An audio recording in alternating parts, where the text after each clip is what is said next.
features and speak up and speak out cards if you have them, and have fun. Okay, great. Thanks so much, Adam. Okay, Chris, why don't you introduce yourself and tell us what we're going to be doing today?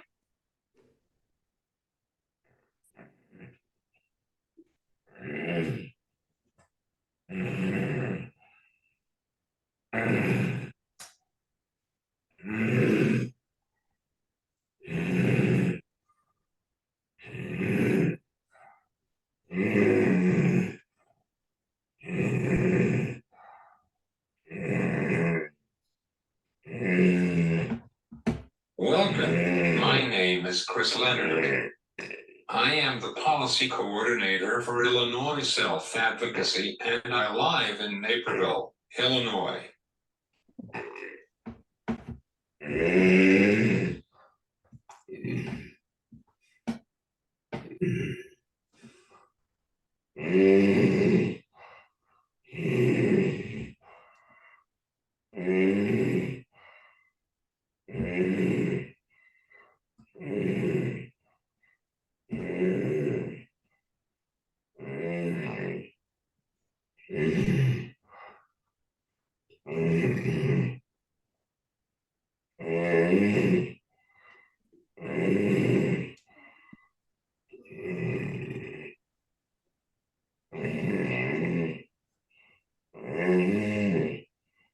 Welcome to the regional training, and we have a lot to share with you today. Now we are going over the agenda, and if you want to follow along, it is on the pink sheet in your packet. If you want to follow, please take it out now. So, here is what we are doing today. Welcome and introductions. Let's learn about self-advocacy and the pieces of the self-advocacy puzzle. We have rights part 1. Lunch yummy. We have rights part 2. Create rights and self-advocacy posters. Self-advocacy and rights speak out. Evaluation and closing. Then we can go home. All right, thanks, Chris. Awesome. I got my rights cards out. I don't know if you all have these from a previous training. We're actually not making rights posters. Chris has a programmed from our in-person agenda, our in-person training. So sorry about that. We will not be making posters, but you feel free to make them if you want to. So, Chris, would you start us off with introductions?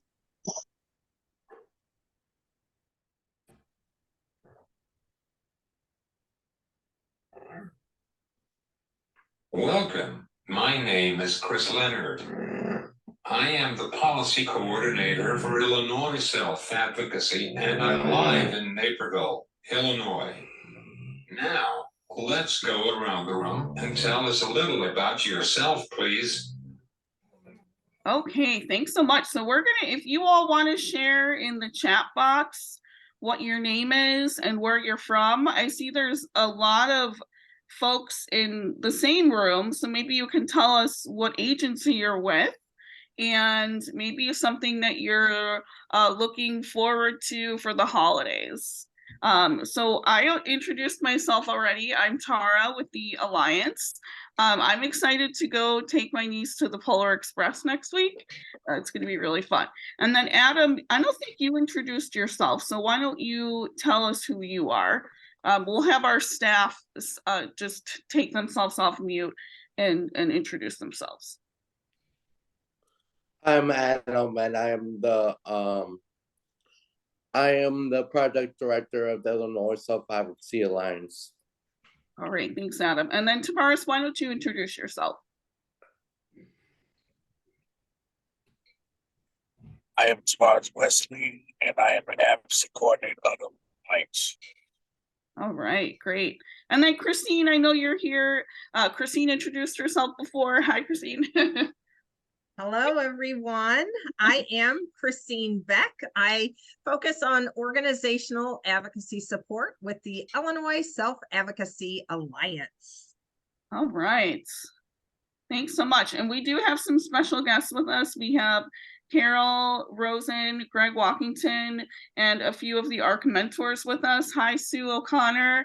We're so excited to have you all with us. Carol's going to be presenting later with Dawen about rights and voting. And so we're going to have Sue help us also during this first presentation. So let's take it away. And I don't see, let's see, is there anything in the chat? Hi, Gary Arnold, staff with the Illinois Council on Developmental Disabilities. Excited about the Santa trolley, which my family will be riding Sunday. That's awesome. So exciting. Okay. Tara, this is Christine. We also have Bridget Brown. She is interning with the Going Home Coalition and is from Darien, Illinois. We also have joining us Diane Gordon. Diane works for State Senator Paul Faraci in Champaign and Vermilion counties. Diane is Senator Faraci's disability liaison to help him better understand the needs of the disability community. Diane is also the parent of a daughter with some disabilities, and she spoke at Speak Up and Speak Out. Diane is glad to be here and to learn with and from us. Thank you, Diane. All right, thank you. Okay. Let's get started. We are going to play a game. We're going to start out with, a speak out portion of this training. So we want to hear from you. If you can type in the chat, we're going to give you two options and you can tell us which one you prefer. So Sue, I saw you, if you can take yourself off mute and then maybe you could help me with this. Sue, this is Christine. I just pressed a button to unmute yourself. And while we're waiting for that, we also want to say hello to Henrietta Reeder. Henrietta is the president of the Friends of Ann Kiley Center, which represents their parents and guardians of the residents of Ann Kiley Center. We have Stephen Hyatt Leonard from Progress Center up in, I think it's Chicago, Illinois. And we also have joining us Ebony Payne from the Institutional Rescue and Recovery Coalition Steering Committee. She's a committee member, a Silver Corps member, and a Long-Term Care Council member. And thank you. Progress Center is located in Forest Park. We have Blue Cap from Blue Island, Illinois. We have Curtis Harris from the Illinois Council on Developmental Disabilities. And Curtis is also an ambassador of the Self-Advocacy Alliance. And Johnny Carter from Sertoma Star Services. Oh my goodness, I am so thrilled that you all are joining us today. All right. So I'm not seeing Sue. I think she maybe went to go get some help. So let's see. Adam, why don't you take us through this first option? Okay, we have the Chicago Cubs or St. Louis Cardinals. All right, we want to hear from you in the chat. What Chicago baseball team do you, well, which team do you like? Do you like the Cubs or the Cardinals? What do we like here? Cubs and Cardinals. All right. Cubs. Okay.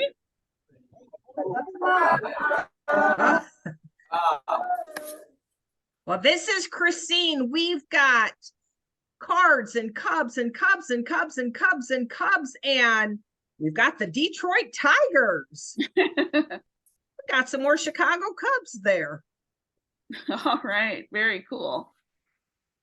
All right, it's time. Who likes hamburgers or hot dogs? Hamburgers or hot dogs? Hot dogs.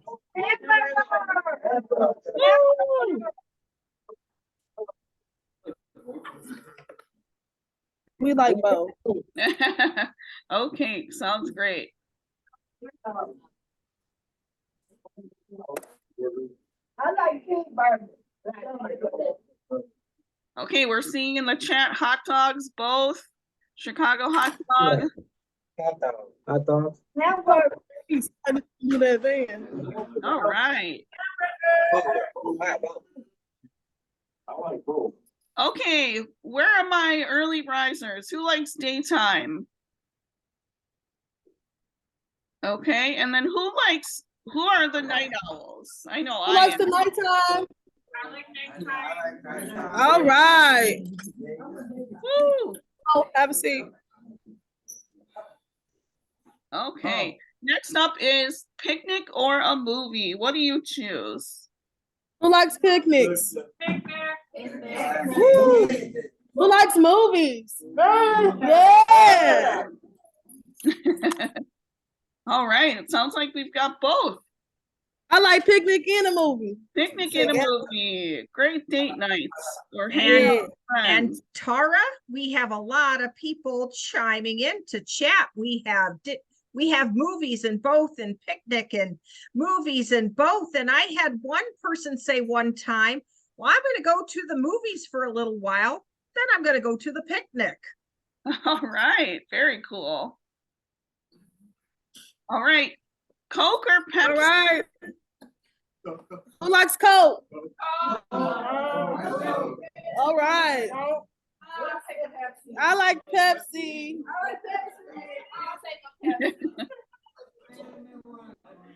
All right, we're seeing in the chat, Diet Pepsi, Diet Coke, Coke, Pepsi, both.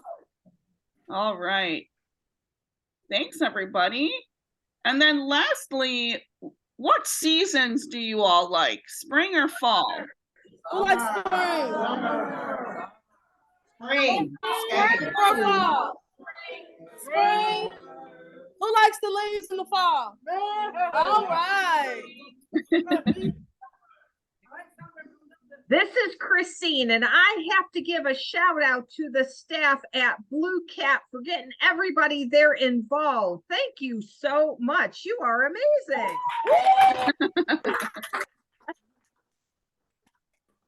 Y'all are having a great time. Woo!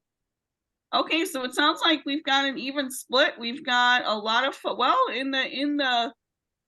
we've got fall, both tied, spring. All right, everybody, thank you so much. So we're going to take some time to go through the self-advocacy puzzle and talk a little bit more about self-advocacy, because essentially what you all just did was practice self-advocacy. When you told us what you prefer, that's speaking up and speaking out for yourself about what you want. So we're going to talk about the pieces. And Adam, what are the pieces of the self-advocacy puzzle? Who, what, where, when, why, how. All right, thank you so much. All right, and then Tavares, why don't you do this slide? And make sure to take yourself off mute.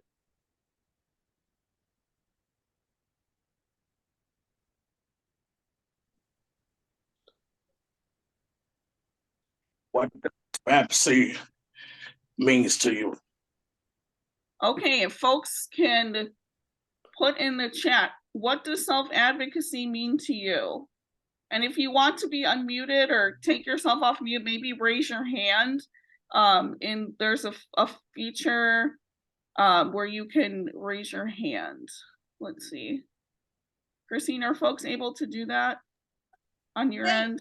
Yes, they are able to do that. And we already have a couple people. We have Bridget says to speak up for myself. Jay Carter says, speak up for yourself. Awesome. Anybody else want to share? Yeah. You can either take yourself off of mute, or you can type it into the chat box. Futures Unlimited. And Dwight says to be able to tell people what you want. And Ebony Payne, go ahead, Ebony, and share with us, please. To me, self-advocacy is standing firm on what you, not only what you believe, but what your needs and wants are, and being able to voice those in the face of opposition. Yes, thank you, Ebony. Being able to voice what your wants and needs are and standing firm, even in the face of opposition. Self-advocacy doesn't mean everybody's going to agree with us. There will be some people who listen to us and some people who don't. Thank you, Ebony, for sharing that. All right, thanks everyone. Self-advocacy is speaking up and figure out. Oh, Sue, you want to read for us? Yeah. Okay. Go ahead. Where ready? Do you see the screen? No, I said you. Oh, okay. All right. So I don't think you're supposed. I think you're supposed to be able to see the screen. So maybe you can ask someone to help you with that screen view. While Sue is being a self-advocate to help with the screen view, we have some more folks who chimed in using the chat function. Hey, John. Curtis Harris said to be able to speak out about yourself and others. And from Sir Thomas Starr, Lavita said self-advocacy means saying how I feel. Yes. And Curtis wanted to share that he would choose Coke and that fall is his favorite season. Oh, I love that. Hey, John. I can't see the screen. Okay. All right. So just to review, self-advocacy is speaking up and speaking out for yourself or for others who can't or don't know how to speak up for themselves. So why don't we say that together? Speaking up and speaking out. One more time. Speak up and speak out. Speaking up and speaking out. All right. Great Thank job. you, Curtis. And then we also had from Bridget, self-advocacy for yourself and for others, and to be a leader in your own life. I love that. Thank you. Okay, so Adam told us what the pieces of the self-advocacy puzzle were. Just to say again, we have what, how, who, when, where, and why.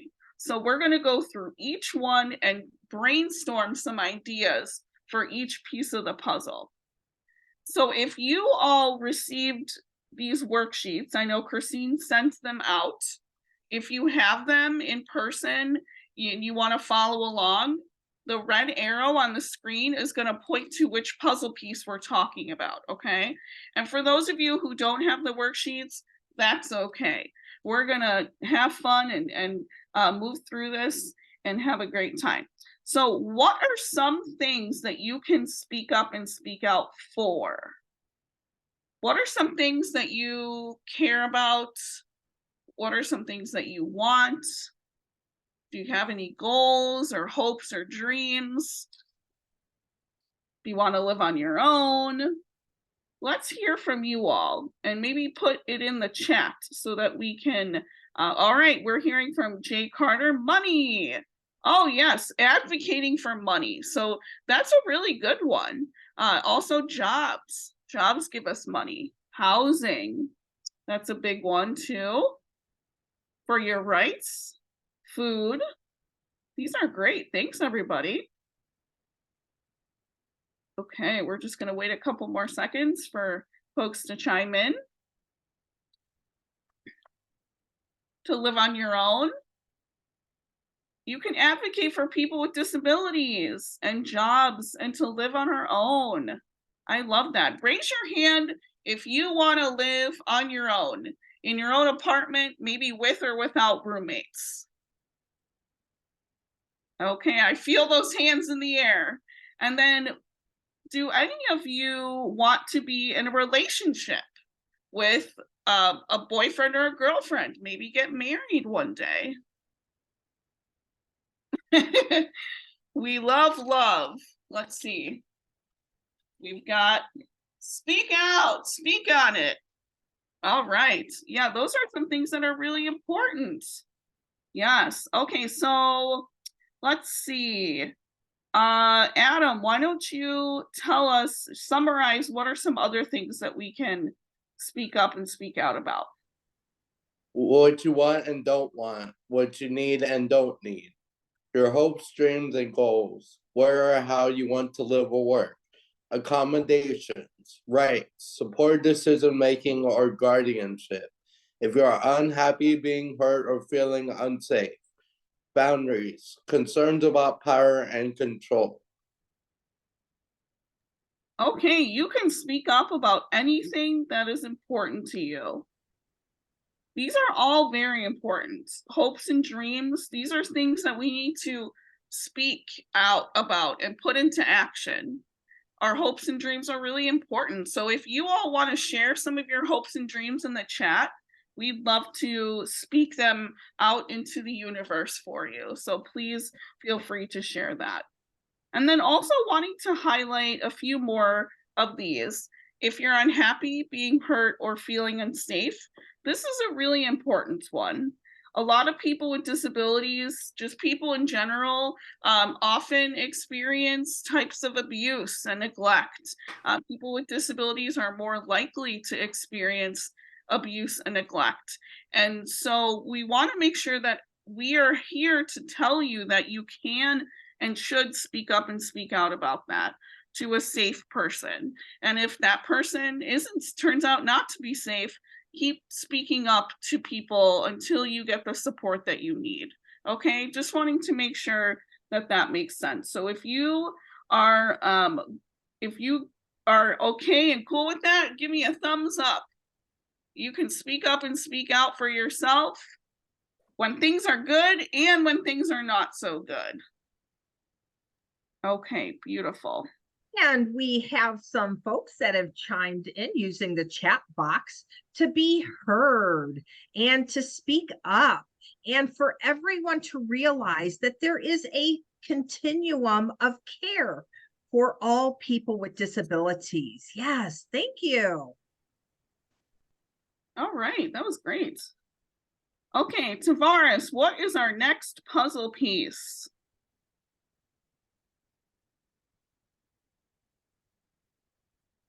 Our next puzzle piece is how can you advocate? All right, so how do people advocate? What are the different ways that we advocate and communicate?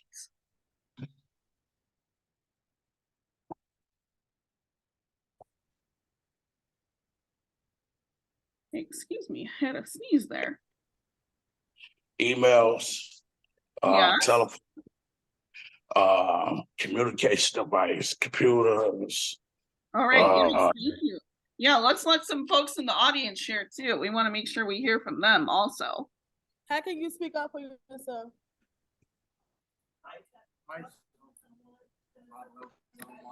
One at a time, go ahead. I like to go to movies. How can you speak up for yourself, Antoinette? She said by telling someone how you feel. I feel. Rosemary. Tamika, stand up and say it. What did you say? How can you say it again? I can't hear you. Good job. All right, thank you so much, Blue Cap. Awesome. Oh, we're seeing something on the screen. Christine, are you seeing blue lines? I am seeing blue lines, so I'm going to ask whoever might be, I think, accidentally drawing to not do that. Yeah, let's see if we can find out. What? I don't know. Which one? I see Sarah. I see Sarah. All right. That says your name. This is Christine, and Tara, if you It's a would go honey. ahead and read what It's is a in. shot. So Thank if you. just remind Yeah? folks that if It's you a- are oh. not on Fake mute, honey. we can hear you. Funny honey. Yeah. Thank you. Okay. Okay. All right. Yeah, and I'm trying to figure out how we have writing on the screen, and yeah. Very weird. Oh. Yeah. Well, just let's go ahead and keep on going. Okay. All right. So we heard from some folks in the audience, and we also have in the chat to write letters to your legislators and senators. A legislator is a person who works with the government and makes laws and policies. So an example of that is we also have folks saying, help, advocate for yourself, communicate, have courage. Again, call legislators, senators, and Congress and work back together. and we can definitely help you. Okay, Christine, thanks for being on the on the chat box and everything. Okay. All right. So if Adam, you want to summarize?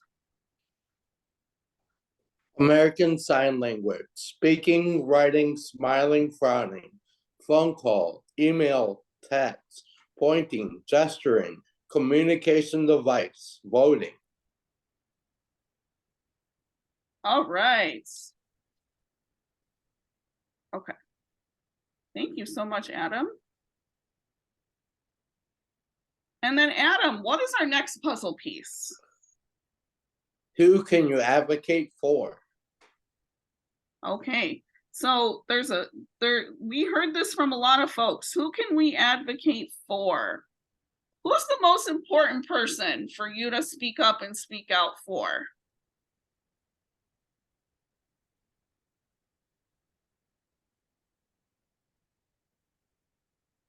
Adam, who is it for you?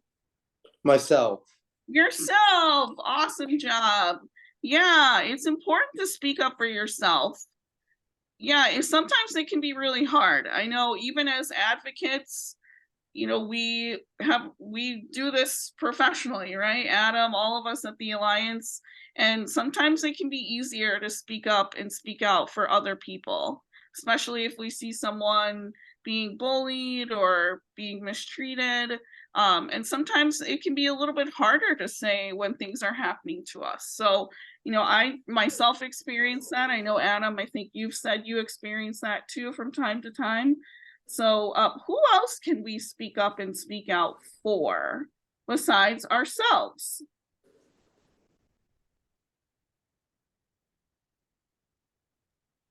This is Christine, and we have quite a few comments in our chat, including ourselves, for myself and others, for yourself and the community, for yourself, for my son with autism and the residents of the Ann Kiley Center. Some vulnerable who can't speak for themselves. We can speak for staff. Lavita speaks up for her mother.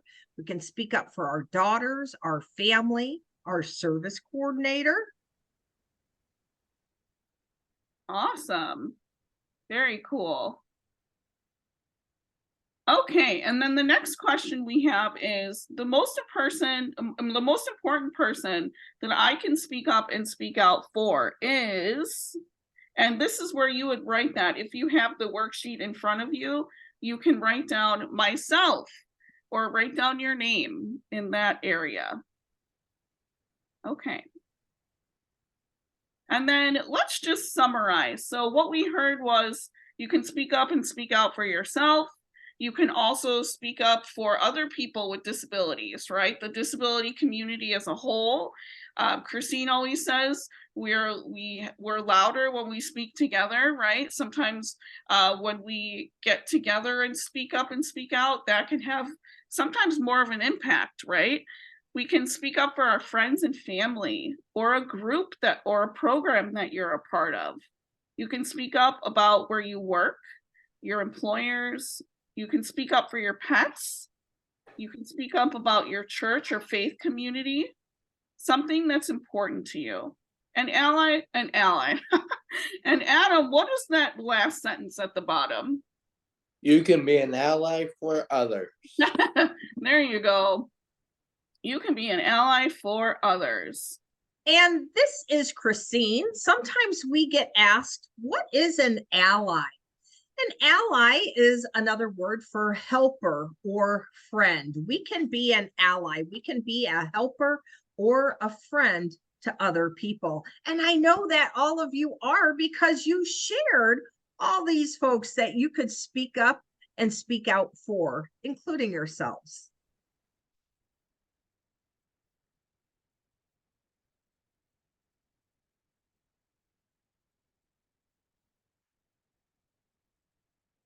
Okay, sorry about that. Tamaris, what is the next puzzle piece?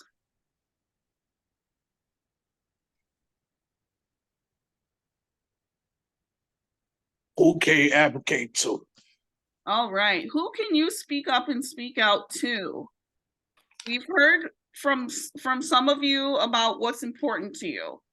A lot of you want to live on your own, get a job, maybe have a romantic partner, right? Explore your community, talk to legislators. Who do you go talk to about this? Legislators, that's a good answer. But who else can you talk to if there's something that's important to you in your life? And Christine, I'm sure we're going to get a lot of Yes, I hope so. This is Christine, and Tara had mentioned when we all join our voices together to one loud voice, we can make a big impact and a loud noise. And Diane said, speaking as a group with your legislators makes a huge difference. The more times a legislator or your elected official hears a story, the more impact it has, and the more likely they will act on legislation. And then who can you speak up and speak out to? We have the mayor or the governor. We can speak up to our staff, your DSP, your staff. Lamont, way to go, speaks to his family. You can speak to a guardian. Lavita speaks to her coordinator. And from Futures Unlimited and Dwight, we can speak to family and staff. A QIDP, which stands for Qualified Intellectual Disabilities Professional. Dalvin speaks to his sisters. These are amazing answers. Okay. And then I was able to figure out how to disable the annotation. So you shouldn't be seeing the blue squiggly lines anymore. All right, thanks everyone for being so patient with us as we work through this. And Adam, why don't you summarize what we heard from some folks in our audience today? Case manager, social worker, independent service coordinator, employer, boss, family, parents or guardians, friends, doctor or nurse, counselor, therapist, legislator. Okay, you can speak up to anyone you want. And let's say that together. I can speak up to anyone I want. I can speak up to anyone I want. I can speak to anybody. To who One more do I time. want? All right, great job, everybody. And then, Tavares, what's our next puzzle piece?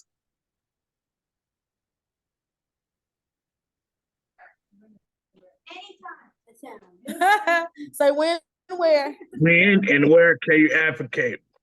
When and where can you advocate? All right, so when and where can you speak up and speak out? All right. Thank you. Anytime, anywhere. That's kind of the short answer, right? But let's break it down a little more. When and where can you speak up and speak out? Besides anywhere, anytime. Where specifically? And Christine, I'll let you tell us when you start getting stuff in the chats. Oh, all right. So we have, you can speak up and speak out in Springfield. We can speak up and speak out everywhere. We have speak up and speak out at City Hall. Let's see. Oh, in the community, at the doctor's office, in Washington, D.C., at home and school and church, at home and work. We have in the community, we speak up when we're ordering our food at the restaurant or when we can't find the things we're looking for at the store. These are all great ideas. Awesome job, everybody. Awesome. All right, Adam, why don't you summarize for us? Home and work, discovery and person-centered planning meetings. A group or program you're part of in the community, at restaurants, bowling alley, etc. Appointments, doctors, hair salon, etc. The Capitol and legislators' offices. You can speak up anytime, any place you want. And So- this is Christine. I just want to get in that we had a couple of other folks chime in. Levita speaks up at work, a very important place to speak up. And we also had Jay Carter at the store. Absolutely. All right. Thanks, everybody. Great job. And then, Tavares, what's our last puzzle piece?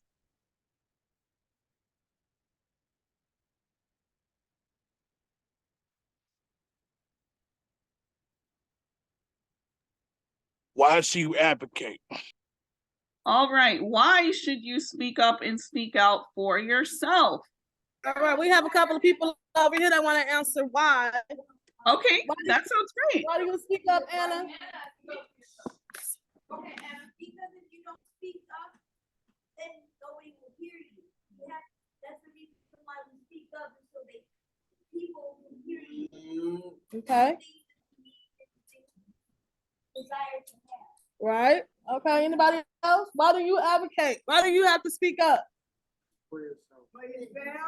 Yeah, why? Answer that. You have to speak up for yourself because you won't be heard, and nobody won't know what's wrong with you. Good job. What's going on. All right, let's give them the floor. Thank you. That's all. All right, that was a great answer. So if you don't speak up and speak out, people won't know what's important to you or if something's happened. That's a great answer. All right, Christine, tell us what you're hearing in the chat. Yes. Why should we speak up? To be heard, and because it is important. And Nicole said to get what you want. Heck yeah, I want a Coke, not a Pepsi, or I want a hamburger and not a hot dog. Lamont said speaking up is good. And Lamont, I agree with you. Curtis said residents in the nursing homes and institutions get punishment and retaliation from staff for speaking up and advocating for themselves. And from Sertoma Star, Levita said to keep others from taking control. Great job, everybody. All right, Adam, do a little summary for us. It is good to ask for something you want or need. It's good to ask for something someone else may want or need. Put a stop to what you don't like or want. To get better services and supports. To show we are equal. And this last sentence says, it's my right to speak up for myself. So let's say that together. It is my right to speak up for myself. It is my right to speak up for myself. It is what? Speak up for myself. Woo! Good job. Great job, everybody. Give ourselves a clap. All right, let's have Adam summarize. Oh wait, no, actually, we're gonna have Chris summarize all of the amazing things that we just learned. So let's give Chris a second to get his slide ready.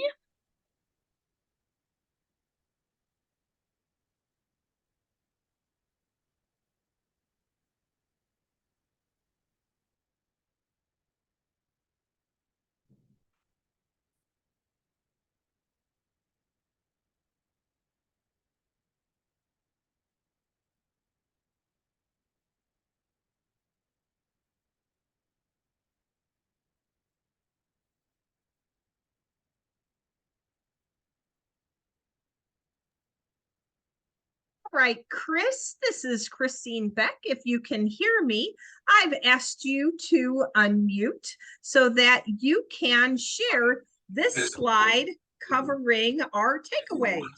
Communicates. You could be an ally for others. You could speak up to anyone you want. You can speak up anytime and any place you want. It is your right to speak up for yourself.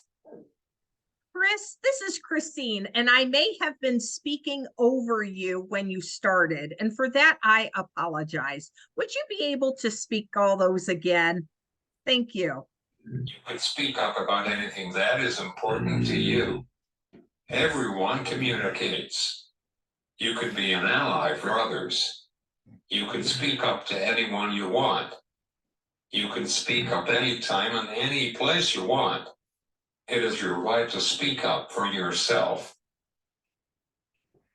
Awesome. Thank you so much, Chris. These are all really great lessons. We can speak up and speak out anytime, any place, and it's your right. Okay, Chris, you're up.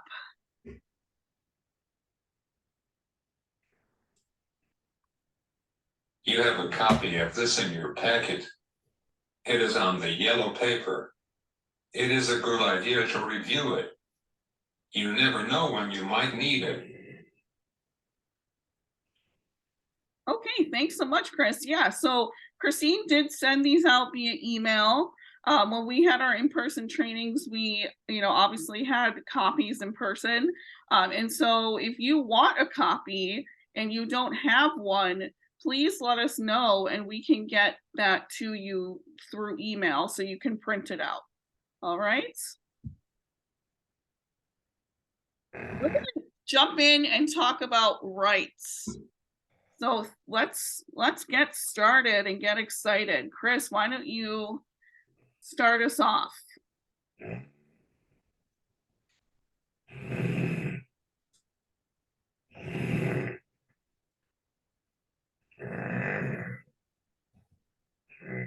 Are we ready to continue this important information?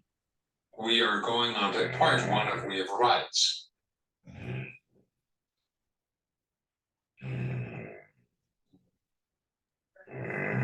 All right.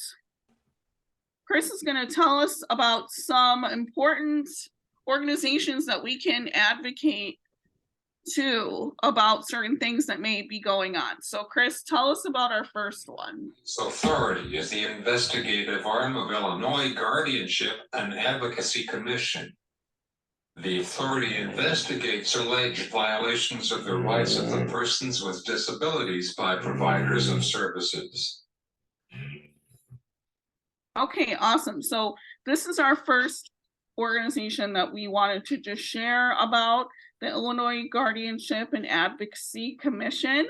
And there, as Chris said, their purpose and mission is to investigate alleged violations against, providers, basically, against the violations of the rights of persons with disabilities by providers of services. So basically, if you're receiving services through like your ASILA, you live in a group home, you live in an institution or a SODC, and if you're being abused or neglected, you can reach out to these organizations to help get support.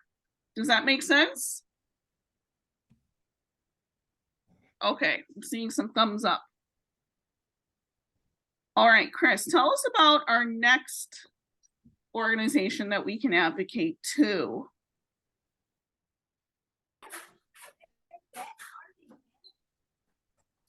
You thought that was gonna close who? All institutions are. Equip for Equality's mission is to advance the human and civil rights of children and adults with disabilities in Illinois. Equip for Equality administers the federally mandated protection and advocacy system for Illinois. State protection and advocacy systems serve as a legal advocate for people with disabilities and as an independent watchdog. Okay, just wanting to make sure that everyone understands this one. So every state, we have 50 states in America. Every state has a protection and advocacy system. In Illinois, ours is called Equip for Equality. So they are a legal advocate and serve as a kind of like an independent watchdog. So for example, if you've ever heard of the Liggett consent decree, that's a class action lawsuit that was that took place many years ago, several years ago, to help people who wanted to leave institutions and live in the community, to help make that possible. Okay, and so that's an example of a lawsuit that Equip for Equality might be involved in. They also help to work with people with disabilities that have legal cases that they need support with. Does that make sense? If so, give me a thumbs up, down, middle. Okay, I'm seeing some thumbs up. Awesome. All right, so Chris is going to tell us about Illinois networks, the Illinois Network of Centers for Independent Living. The Illinois Network of Centers for Independent Living, INCIL, support 22 centers for independent living schools across the state. The goal of these nonprofit organizations is to provide community-based, non-residential support for people with disabilities, so they may achieve independence in every aspect of their lives, including home, work, and school. Awesome. Thank you so much, Chris. So like he said, there's 22 centers for independent living in Illinois. There's centers for independent living in every state. The independent living movement started way back around the time of the civil rights movement. And a lot of it happened in California and the University of Berkeley. University of California, Berkeley. There's a lot of really cool history that went on to kind of start this whole movement. It's very, very interesting. If you ever want to learn more about that, that might be a good webinar topic, Christine. We'll put that in our parking lot. And so we do have one Center for Independent Living here today. We have Progress Center. So thank you all for being here. We're just so honored that you're here, and thank you for all the great work that you're doing in the community. Thank you, guys. We appreciate it. Yeah. And then if you want to take a second to just talk a little bit about what your SIL does, and what makes you unique, and how you work with the state team, the state organization, and other SILs. Absolutely. I'm going to turn it over to my colleague, Craig, who can give you a more in-depth answer on that. Can we talk about House Bill 3716? I think, go ahead. Okay. And then I'll go into a little bit of what I do here. Hello, okay. Can you hear me? Yes, we can hear you. My name is Craig. I'm a community organizer at Progress main office in Forest Park. We also have offices in Blue Island. We serve people with disabilities, mainly in suburban Cook County, but also other areas. But I'd like to take this time to talk about a specific bill that we have right, and we got introduced. It's House Bill 3716, and that bill would protect people and give them more ability to fight back legally when newsrooms retaliate against them and punish them for speaking up for their rights. The bill is going to be reintroduced in January in the House, and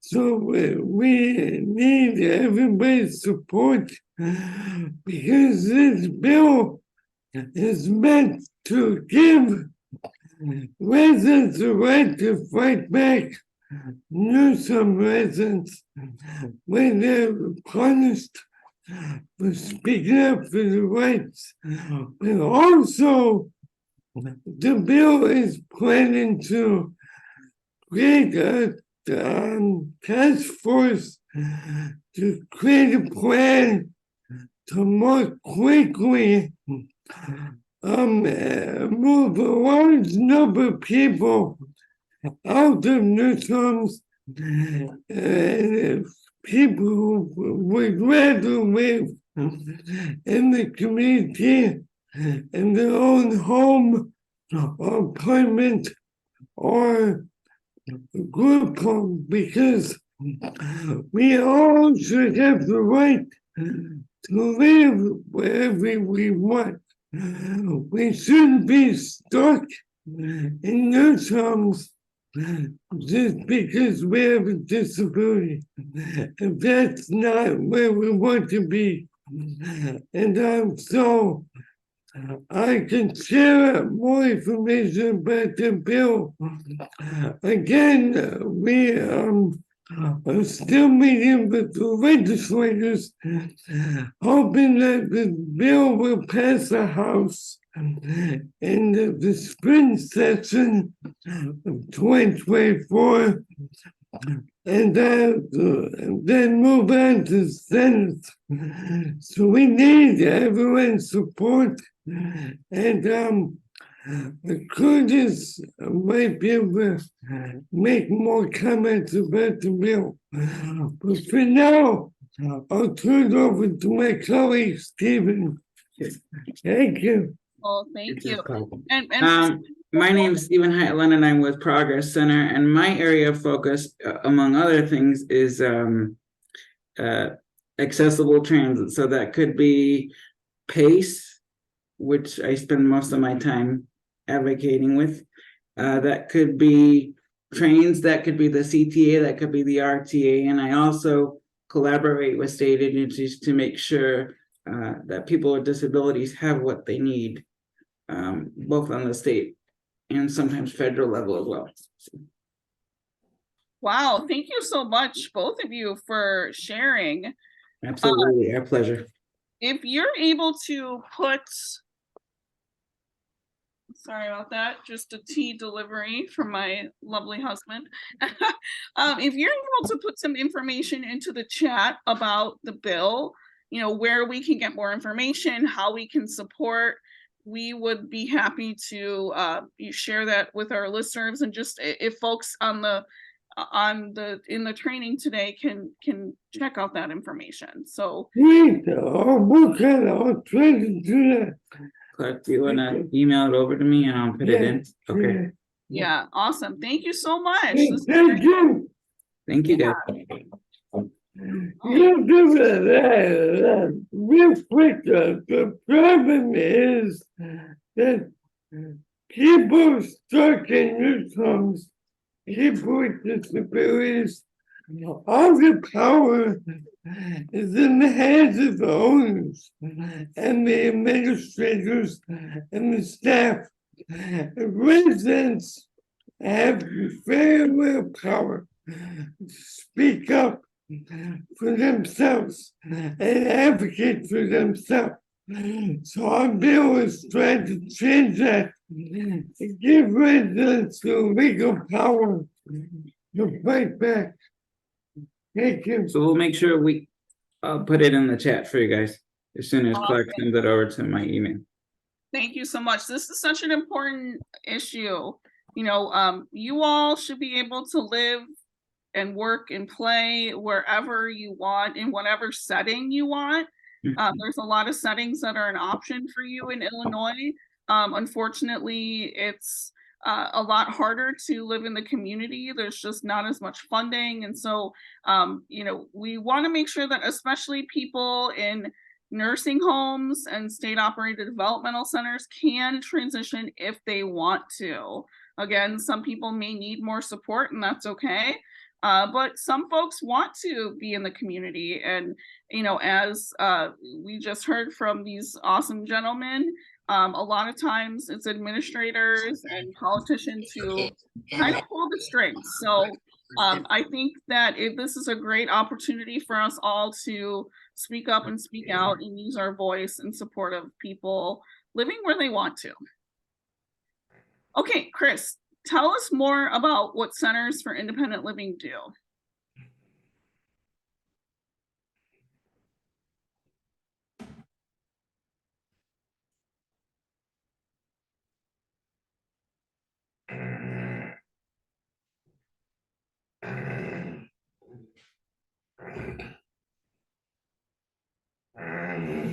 Also advocate, educate, and help to empower persons with disabilities by providing information, referrals, and resources, independent living skills training, peer support, individual and system advocacy for personal rights and policy change locally and throughout Illinois, speaking out to improve the lives of persons with disabilities, transition support. Thanks so much, Chris. We just heard some really great examples of how one Center for Independent Living, Progress Center, is doing just that. So again, there's 22 centers all over the state of Illinois. There is one, wherever you live in Illinois, there's one that serves your area. So Christine, if you're able to put the link for the Illinois SILs in the chat box so that people can check that out, if that would be really helpful. I will do that. Thank you so much.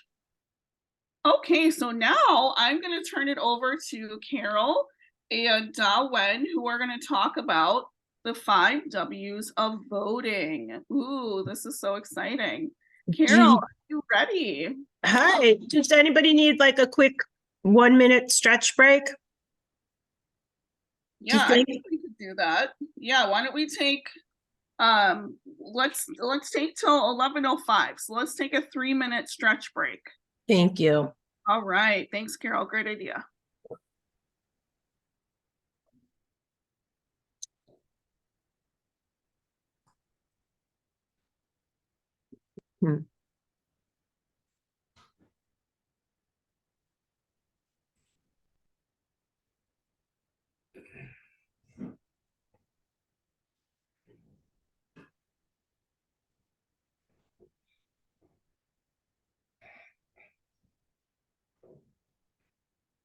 There's that one.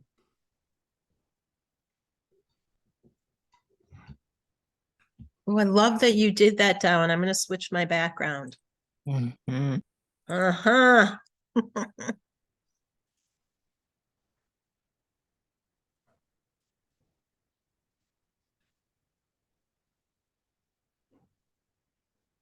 There we go. You got it.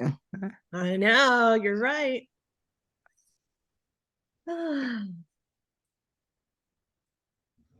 Good job. I'm glad I saw it.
Okay, it is 11:05. So Carol and Dawen, I'm going to turn it over to you. Carol, just let me know when you want me to move the slides. Okay, thank you. Also, if you want to pin Dawen or me, like so you can see us at the top of your screen, you can literally drag us to the top of your screen so you can see us better. Or if you want a bigger view of Dawen or me, in the upper right-hand corner of the person, there's 3 dots when you hover over it. And then if you select that, you can also, it says chat or pin. So you could do that if you want to see us better. All right, I'm going to get started. So good morning. Can you see me okay? I can't see myself, so I have no idea if my head is like off the screen or something. Okay, getting the thumbs up. All right, so good morning. Thank you so much. You guys have done such a wonderful job. I always learn something, and I'm so impressed about like how much there is to learn and remember, and just what a great job you do sharing that with everybody. I'm Carol Rosen, and I'm really appreciative to be here today. I'm an advocacy program specialist at the ARC of Illinois.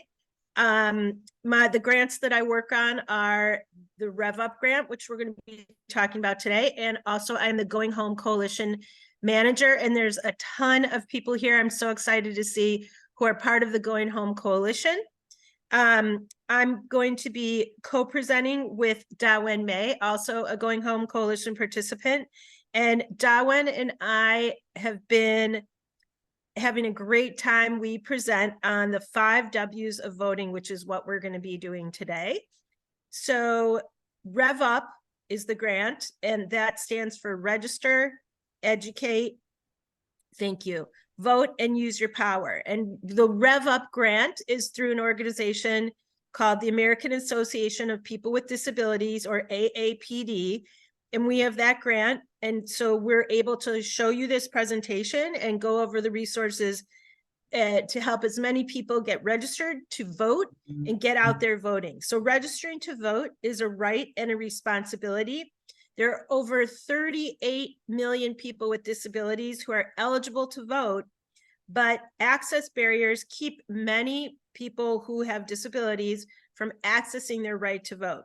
In 2016, to address this, AAPD took the initiative to launch this grant, Rev Up, the voting campaign, and Disability Voting Rights Week, to address a 6% voting turnout disparity, the difference between people with and without disabilities who are able to engage and vote out in elections. So when the disability community engages in the electoral process, it helps the outcomes and shapes the future of accessibility to community integration, healthcare, employment, transportation, privacy, and other important parts of life. And I see that, like, when we're discussing that, how you can see that that all comes together. And what's really important is to take a stand on issues that affect the disability community. And one of the ways we can do that is to vote.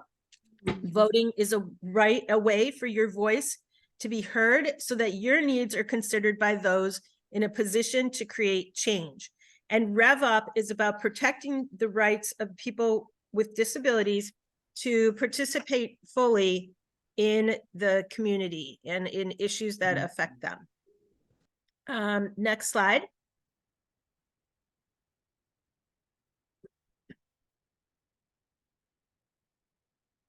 What is voting? Voting is the act of choosing someone or something in an election.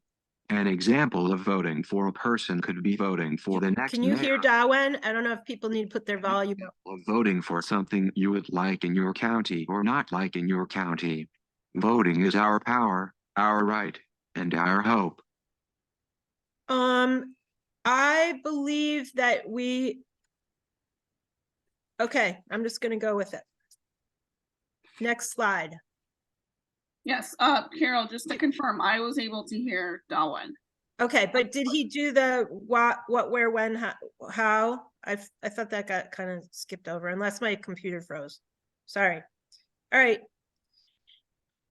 You want me to go back to the slide? Why don't you Tara, can you start at, yeah, let's start there. Sorry, guys. Thanks.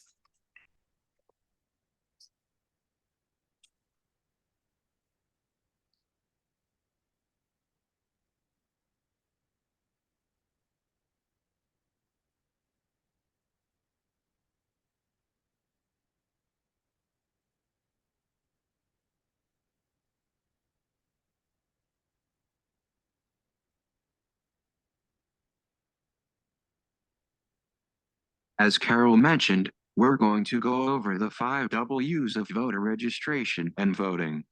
The 5 W's of voter registration and voting are what, why, who, when, where, and we're throwing in an H for how, just for fun.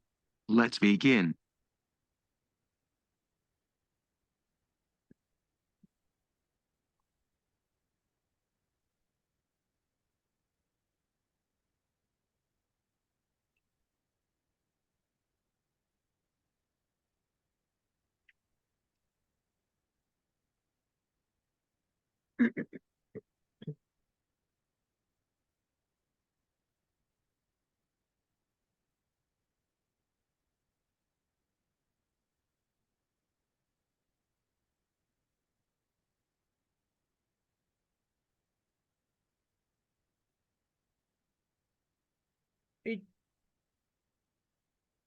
Are you doing okay there, Darwin?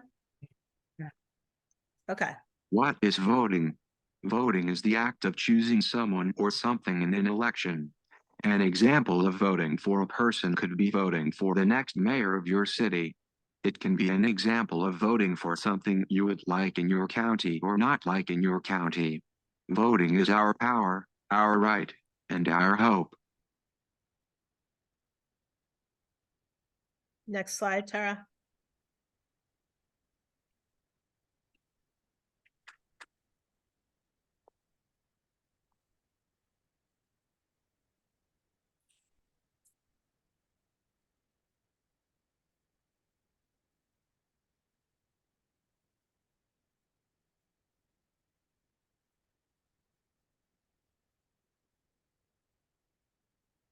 The thing and keep going on.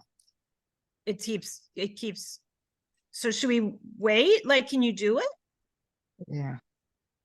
Okay. Thank you guys for your patience. I have so much, I don't know, extra respect for Chris and Darwin to like cue it up and get it done. And so thank you for being patient while we communicate.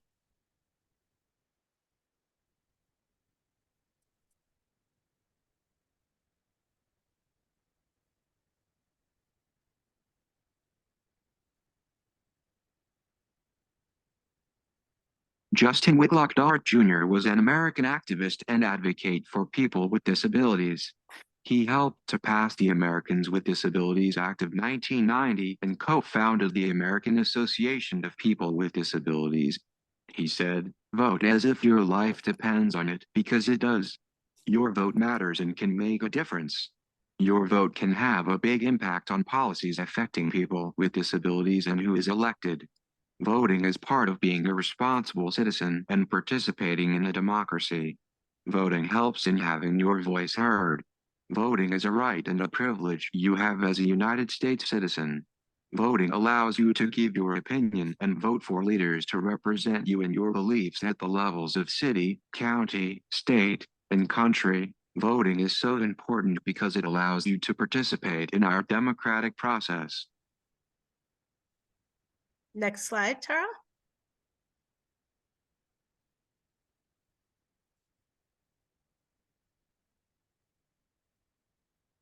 Thank you. Who can register to vote? So in elections, in order to be able to vote, you need to register, and you must be a United States citizen. So you could live here for years, but you may still not be able to vote if you haven't registered to vote, and if you even do have your citizenship.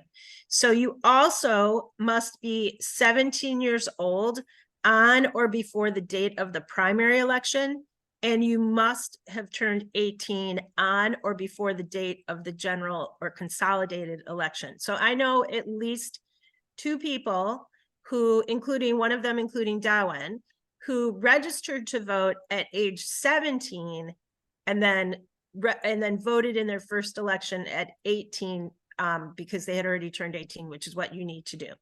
You also must live in your election precinct at least 30 days prior to election day. So is there anyone here who's maybe moved in the last 30 days? Because if that's you, then you may need to update your registration.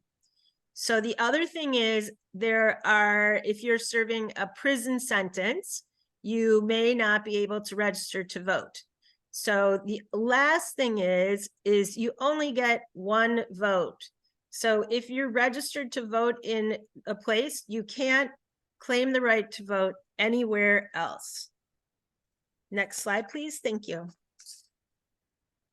So one of the questions that comes up a lot, and people sometimes tell us, is that they're not allowed to vote because they have a guardian. And the truth of that is that the rules of guardianship are to support the person that they are guardian of. And voting is such an important right that unless you would have your guardian go to court and remove your right to vote, you still have the right to vote in all elections if you choose to do so. So that's a really important thing.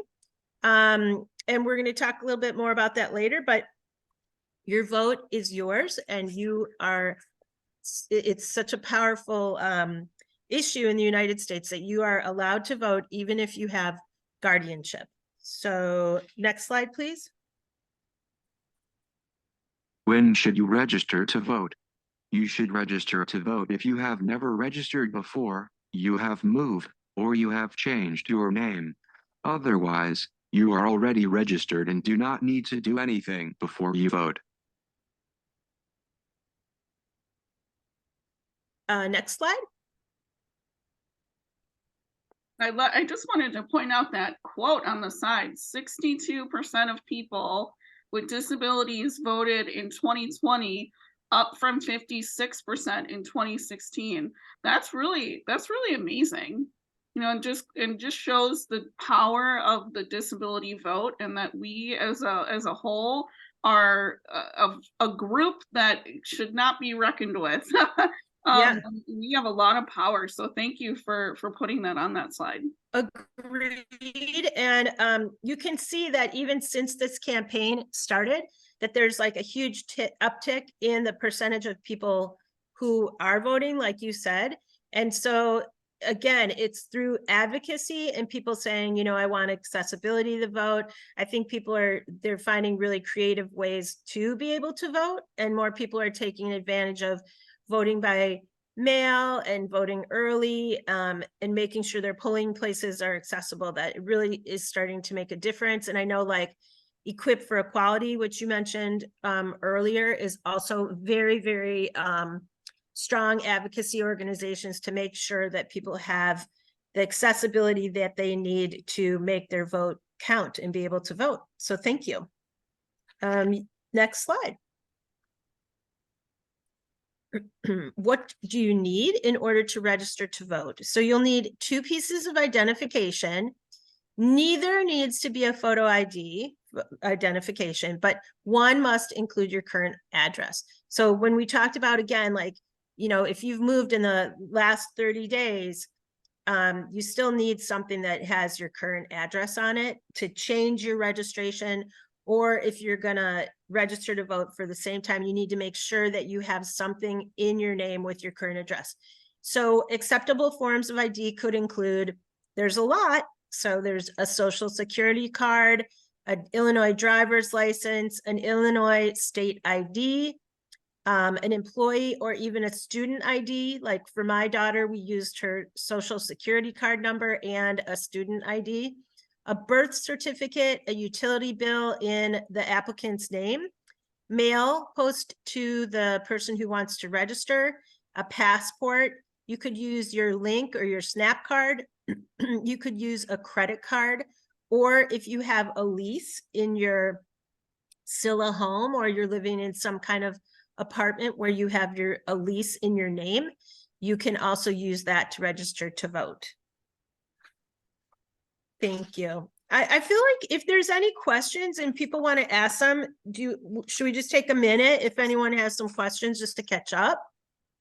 There might not be. I always say we do such a good job that there's no questions. Nope. Okay. All right, Darwin, you're good to go. In Illinois, you can choose from 3 ways to register to vote.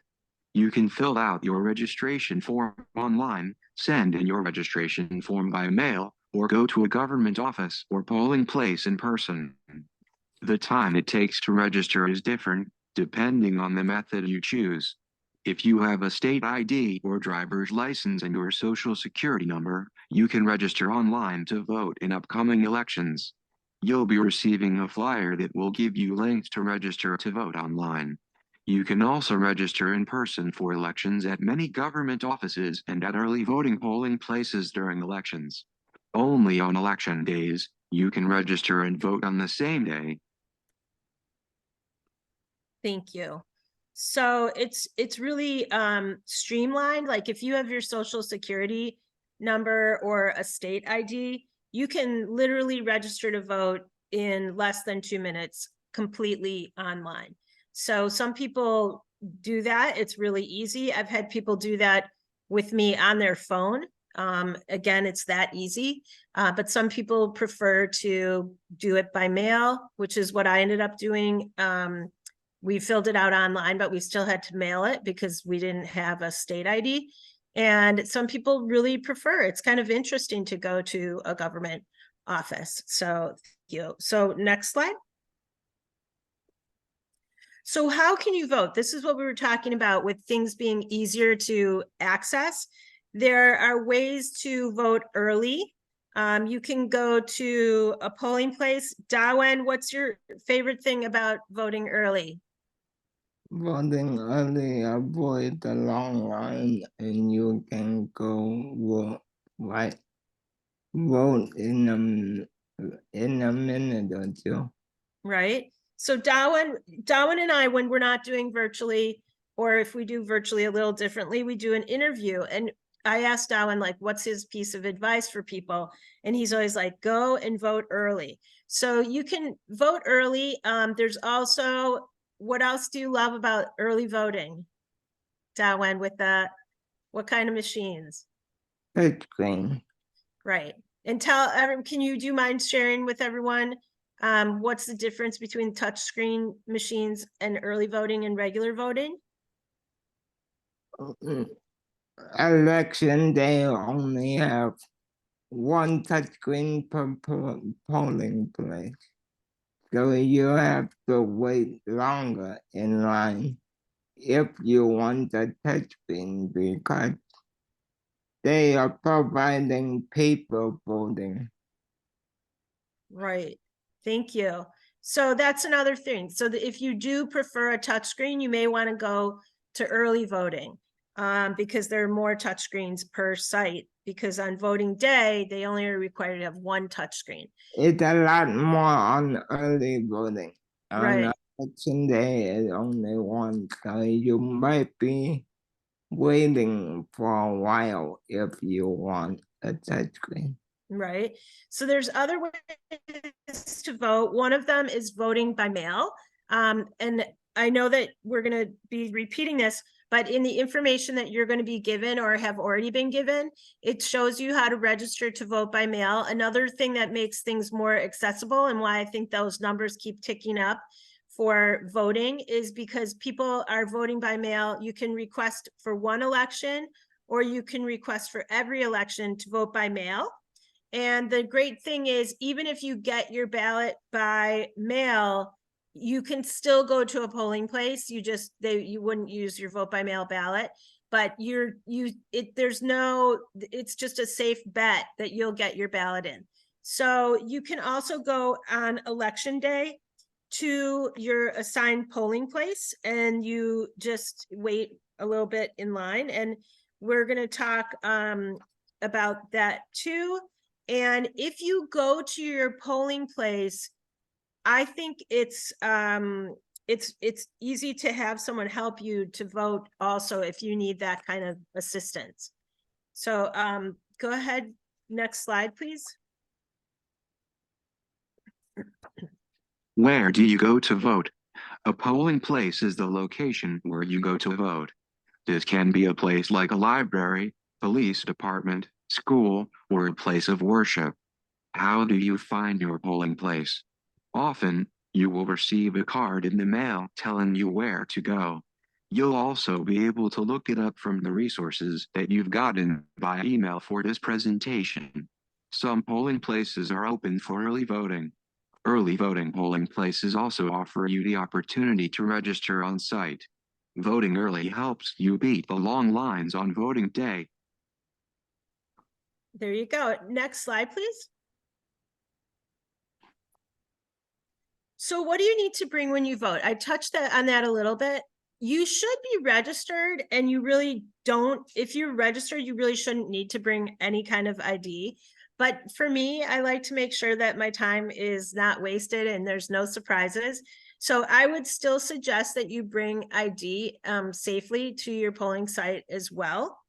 And that may mean, again, you may want to bring your state ID or your social security card or the whatever you use to register to vote, just to have them on hand in case they ask you. It could also mean that you bring in a utility bill with your name on it, or a student ID, or a copy of your lease, but it seems like it'd be easy enough to just bring your state ID, and that's really helpful. So the other question that we ask people is, if you don't have ID, who thinks that you can register, who thinks that you can vote, and who thinks you can't? So it's hard to see on these. Who thinks you can vote without ID at your polling place? Okay, I can't tell. It's like, all right. Well, if you don't have an ID, you still could vote if they don't show you as registered. And that is called a provisional ballot. But you still, if you are able to vote without ID and you on a provisional ballot, you have to, after you do place that vote, you have to go back and send your identification, copies of your identification in, or whatever documentation they need. And you have to have those in by the election authority. You have to get those into your election authority no later than the close of business on the Tuesday following the election. Next slide.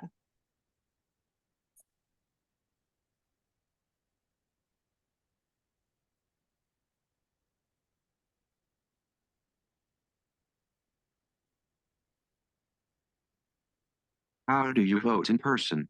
There are two ways to vote in person. One is by paper ballot. The other is by electronic voting machine.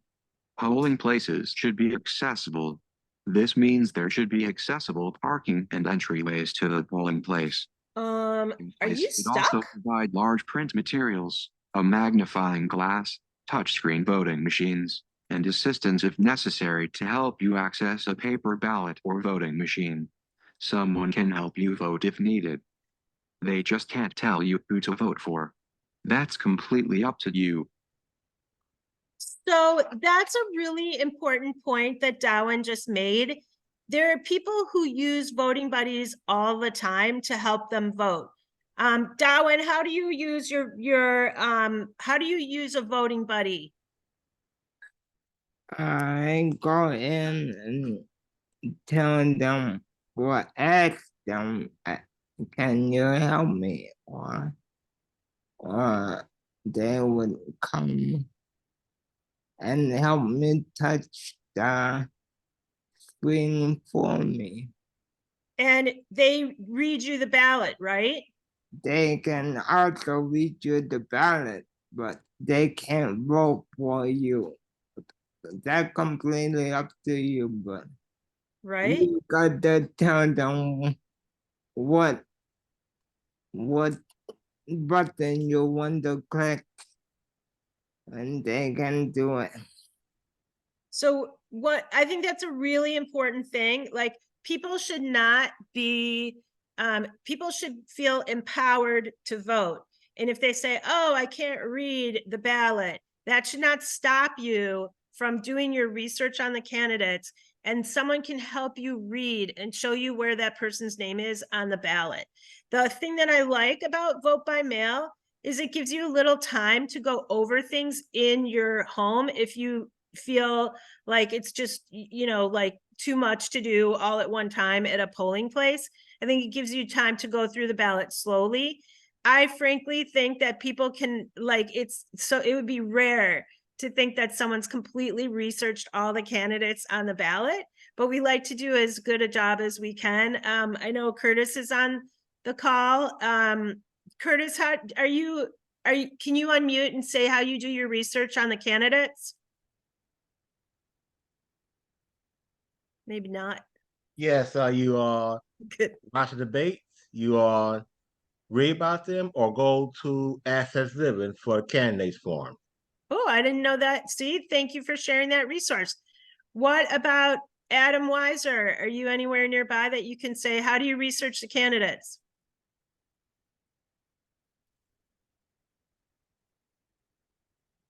I can't see anything.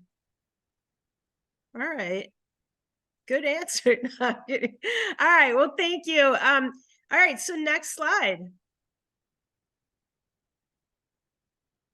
So these are some resources that were attached to the email. And you'll see that if you want to register to vote, you can just point the camera on your phone at that QR code, and it'll take you to the site where you can register to vote. And remember, you need a state ID or a social security card number, but you should be able to, if you have your state ID, you can completely register to vote online. If you have your social security card number, you can fill it out, print it, and then sign it and send it in, but it makes really, really easy. There's additional information like how you can vote by mail. You can also register to vote by mail for all the elections or just the upcoming election. And then there's other ways to check your polling place. There's other ways to check where you're registered to vote, and other information that I know that you will find very useful on the pamphlet that was sent to you via email. And then next slide.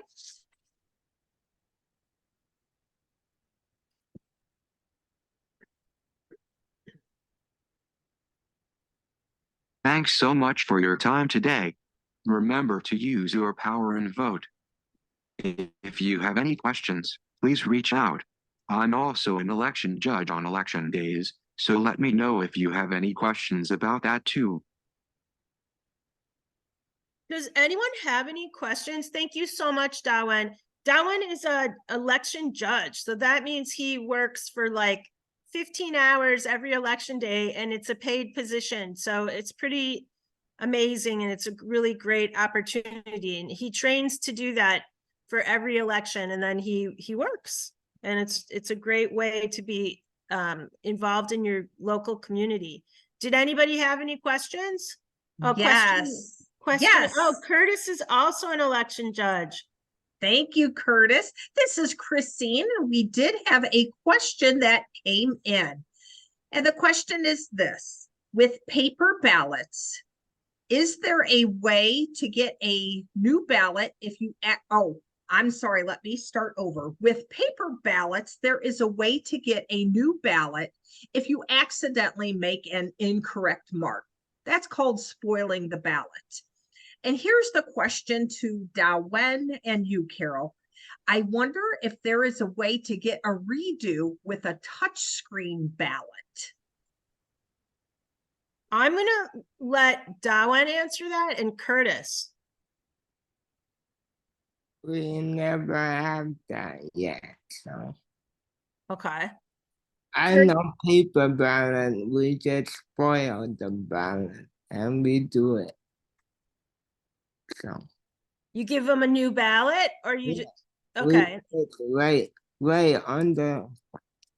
We just right on the ballot spoiled super big on the ballot and then we just spoiled. Okay. And then Curtis, have you ever had anyone need to undo the touchscreen? Yes, Okay. yes, they had a touch screen because they voted twice. Okay. And then how does that, is there just a button to like cancel the whole thing? Yes, Okay. And then they just start over? yes. Okay. That's very interesting. Here's a message. Curtis, how long have you been an election judge? For a year. Okay, so you've done it for a year, and then Darwin's been for what, like 10 years? 10, 12, something like that. So Darwin started doing it. I'm always amazed at everybody, what they're up to. And so Darwin started like right when he registered to Right vote. after high school. That's so great. And it's a really long day. Curtis, what time do you have to get down to the polling place? 5 in the morning. And what about you, Darwin? 5 in the morning. 5 in the morning? So it's a long day, but it's such a really nice way to be engaged in your community. So thank you. Anything else, guys? Because I think we're pretty good. Okay. Well, if anything comes up, you can always reach out to me. My email is on there. And if it's a message for Darwin, I promise you I will get it to him. And thanks for your great questions. All right. Thank you so much to Carol and Darwin for that amazing presentation. We learned so much, and I'm so excited to hear about being an election judge. That's really cool. I didn't realize that that was a paid position, so learned a couple new things today. All right, it's our favorite time of day. It is lunchtime, so we are going to take 45 minutes for lunch, and see you all when the timer stops. So we'll see you soon. Thank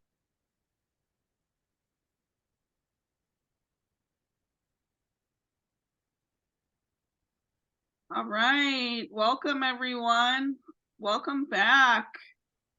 I think Christine is going to say a few words. Yes. Hello, everyone. It's Christine Beck again. I just want to say, I hope you're having an amazing time. I know I'm having an amazing time.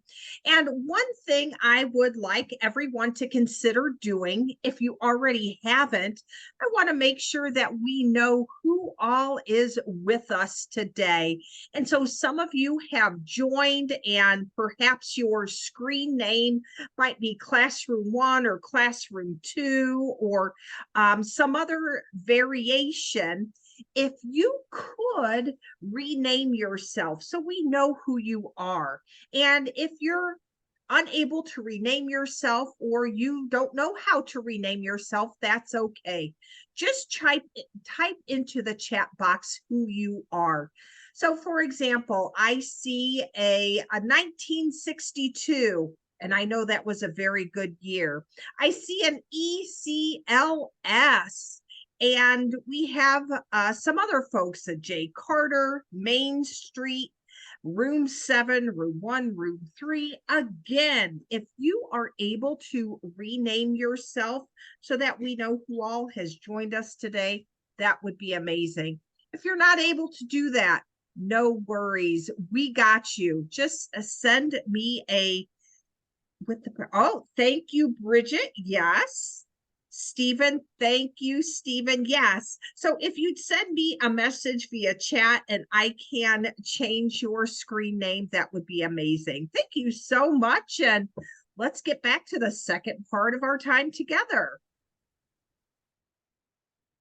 Okay, we are going to take this next section. We're going to talk about rights some more. Every human has rights. There are lots of rights that we have. And I'm just wondering if folks can put in the chat, what are some of the rights that we have as American citizens, as humans? What do you think? What are the rights that we have?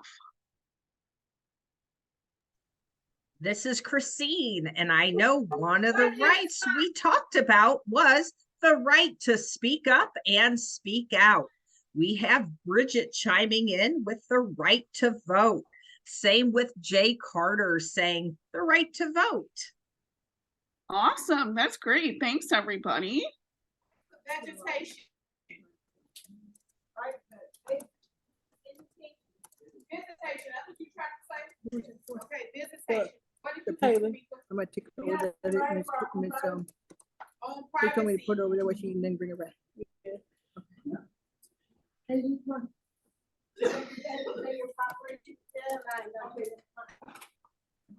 All right, everyone. Okay, if you're not talking, please keep yourself on mute.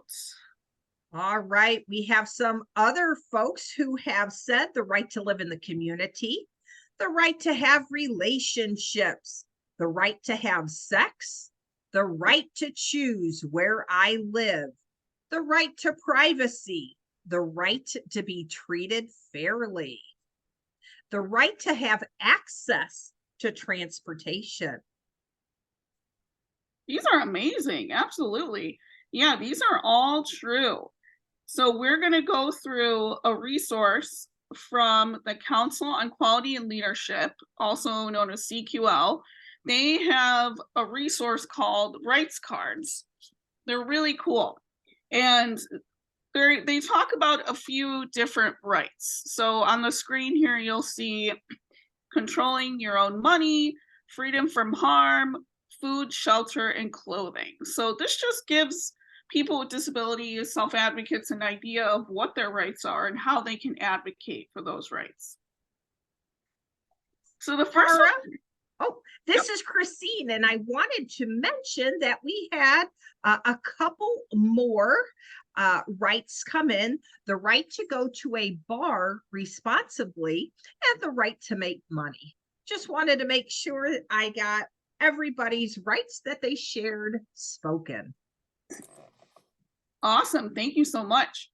Okay, we're going to talk first about privacy. Adam, would you be willing to tell us a bit more about privacy? What does that look like? Communicate with others, phone, mail, internet, and in person. Have personal space and time alone. Access to personal care, medications, and treatments. Have visitors and friends, relationships. Keep information about you confidential. Keep personal property, no search or removals. Have private meetings with spouse, attorney, doctor, or religious leader. All right, so we have the right to privacy. What are your responsibilities around privacy? Let's hear from you. What are your responsibilities when we're talking or communicating with others, having visitors in our home? Had a business. Say that again, Sue. Had a business at your home. Okay. Yes, Sue, this is Christine. You do have the right to have a visitor at your home. We know with rights come responsibilities. So if you are having a visitor over at your home, what are some of those responsibilities? The responsibility is had people move to a different room. All right. Thank you, Sue. Yes, maybe one of the responsibilities is asking people if they might want to move to another room so you could have a visit with someone.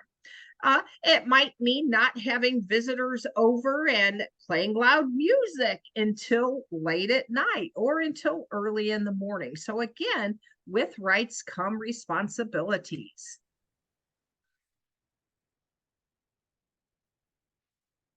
Okay, are we seeing any more in the chats? Let's see. I'm seeing from TJ the right to go to a bar responsibly, the right to make money. Yeah, thank you. Yeah, I think that's a good one. The right to go to a bar responsibly or drink, right? If you're over the age of 21, legally you're allowed to drink alcohol, right?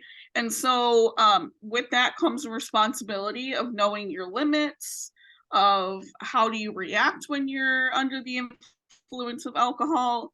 How do you know when it's time to stop drinking alcohol, right? If you're someone who drives, not drinking and driving, things like that. So with every right comes responsibility, like Christine said.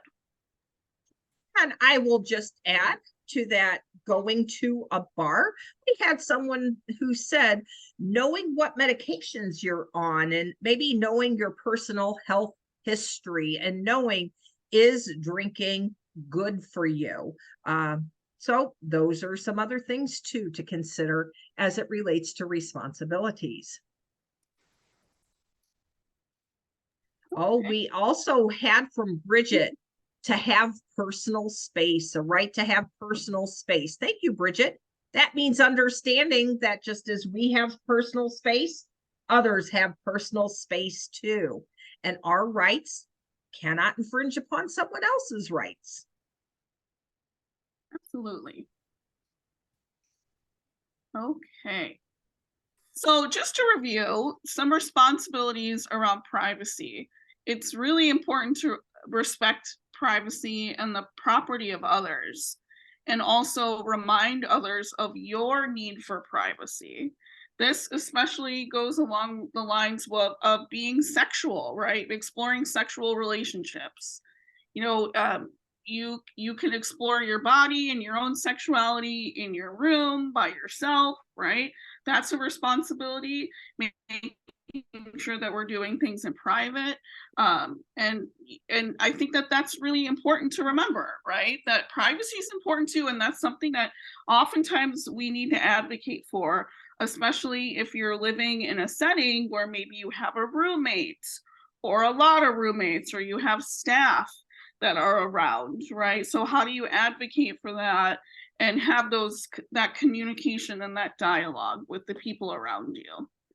Take responsibility for your own health and safety if you're alone. Oh, I love that.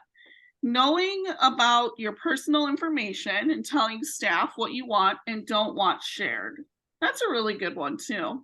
Respect confidentiality of other people's information. That's important. People may tell us things, but that doesn't give us the right to then go and share that information. And take care of possessions and don't abuse shared possessions like phones or computers. Very good. Okay. The next right that we're going to talk about is sexuality. So this has to do with education, opportunities, and exploration of sexuality. I'm going to show a video in just a minute. It's called the Sexuality Bill of Rights, and this was created by the People First group of San Luis Obispo in California. But when it comes to rights that you have in Illinois, if you're an Illinois resident, you have the right to receive sexual education from your provider, okay? This has to do with a House bill that was passed in 2019 that mandates that all providers, so the place that you receive services, where you are right now, if you're at one, that those organizations, those provider agencies have to provide sex ed if you want it. So what that means is learning about boundaries, consent, respect, what, you know, what's on the menu sexually, right? Exploring your sexual identity, how to have sex if you want to, how to have healthy relationships and explore dating or relationships with friends or family. So these classes are really important, and a lot of people with disabilities, unfortunately, get left out of those classes when they're younger. And so this is something that a lot of advocates in Illinois fought hard for, because again, like I said before, if you remember, people with disabilities are more likely to be abused. And one of those ways that they're abused is sexually. And so it's really important that you all have the information that you need to make informed decisions about whether or not you want to engage in sexual activity or relationships. And if you don't, how do you say no? How do you establish boundaries? And how do you provide consent? And also respect when people are not consenting. That's another thing too. So let's take a few minutes to watch this video, and then we're going to talk more about it. Laura, before you start the video, would you make sure that you have shared your screen and also clicked the use the sound, or there's two boxes when you share your screen. And I just want to make sure that, okay, that optimized for video. Yep. Okay, so perfect. Hold on. Oh, okay.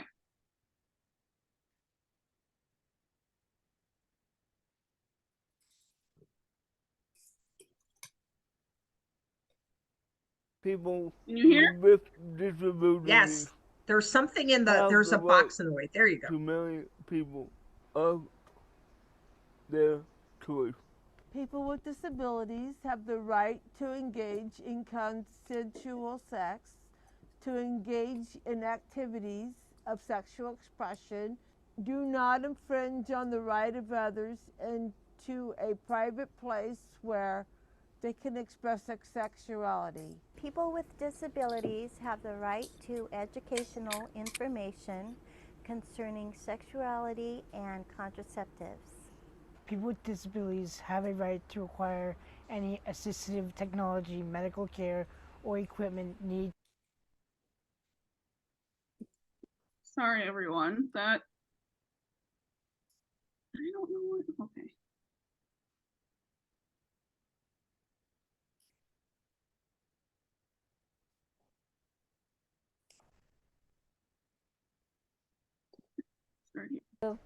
Disabilities frequently lack access to appropriate sex education in schools and other settings.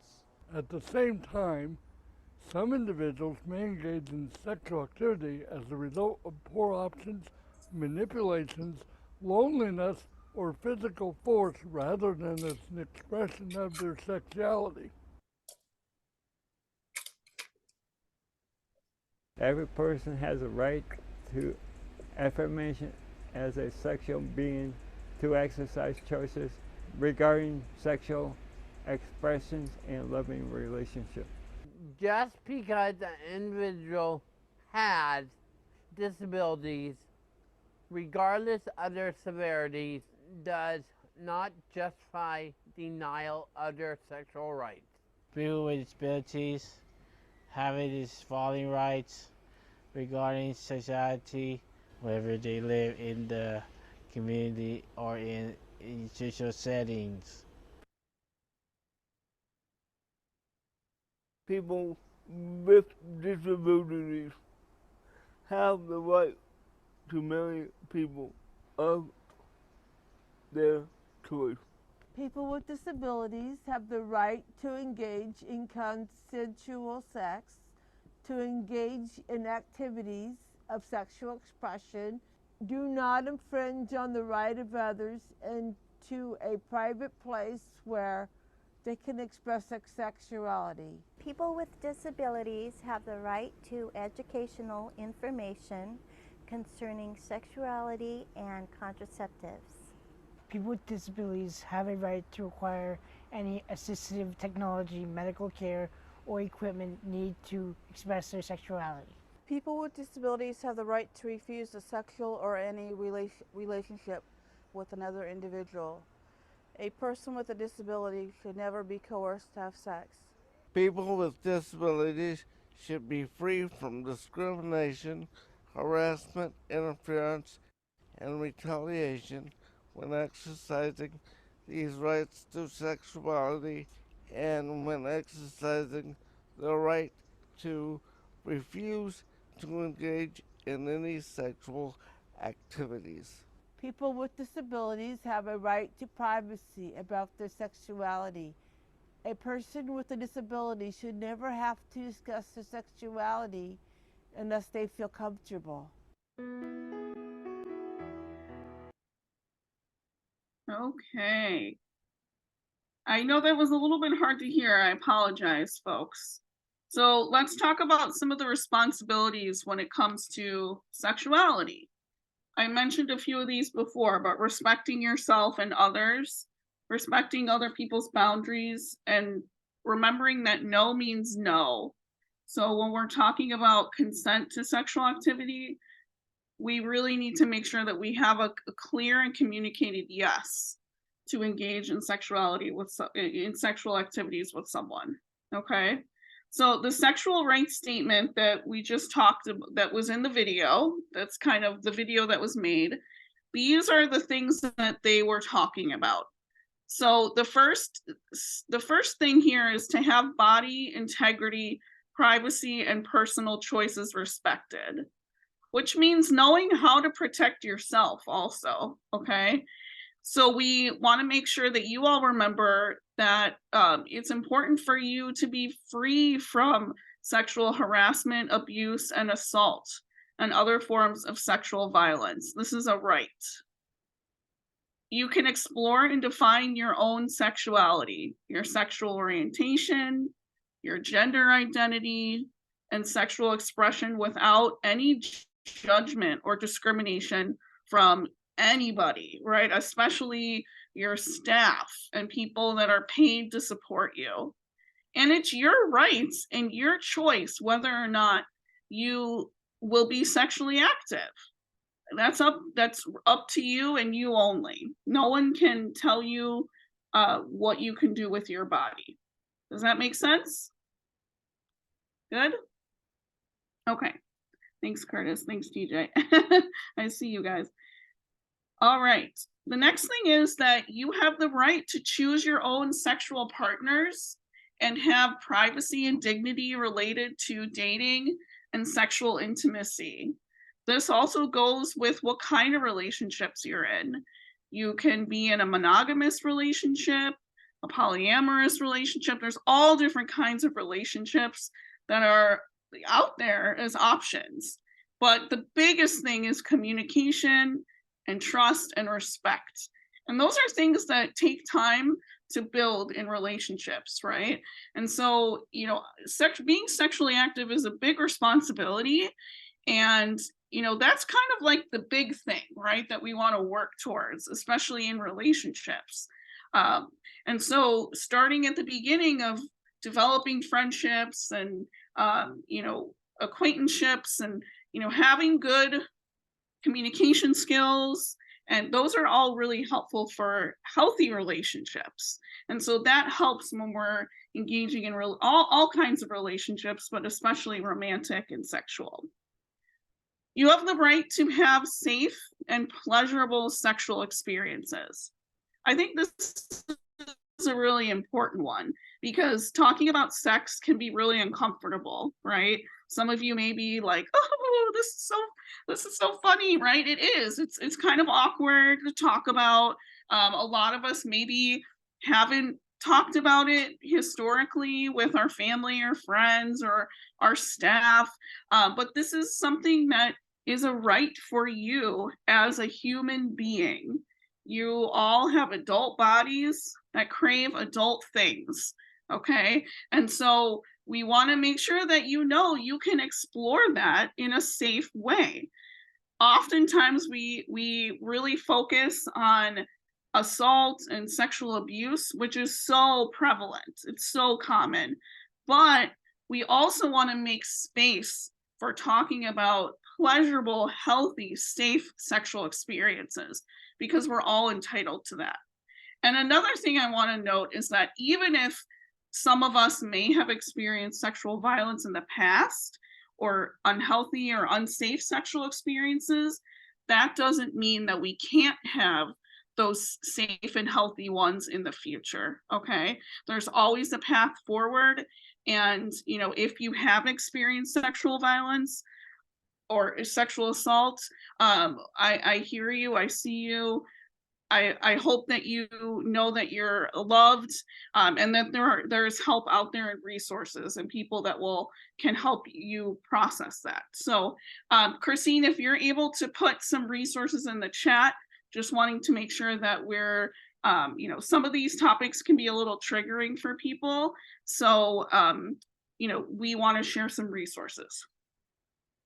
Okay, the next thing is that you have the right to decide if you want to get married and who you want to get married to, and also having a marriage equality. As a sidebar, there's some issues with this as disabled people. If disabled people ourselves, if we are receiving public benefits such as Social Security disability insurance, right? Sometimes if you get married, you may risk losing your benefits, which is a huge issue. And that's definitely not marriage equality. That happened to me as a disabled person when I married my husband. I lost my state Medicaid benefits. And so now I pay mostly out of pocket for everything, which is a privilege that I have, that I'm able to do that, but it's very hard. So not everyone's able to do that. And so marriage equality is something that we really need to fight for and advocate for. There's a couple of bills that have kind of filtered through that we can kind of pick up and advocate for as a community. The last thing is deciding if you want to have children. This is a hot topic also. There's often a lot of people who may have something to say about that. And there's lots of discussion, but really it's up to you. And also going back to those responsibilities, being in a sexual relationship, being in a romantic relationship, having children, these are all, huge responsibilities. So we need to make sure that we're coming at them with a lot of information and understanding about risks, right? About, consequences and capacity for our ability to engage in these options. Does this make sense? And does anyone have any questions?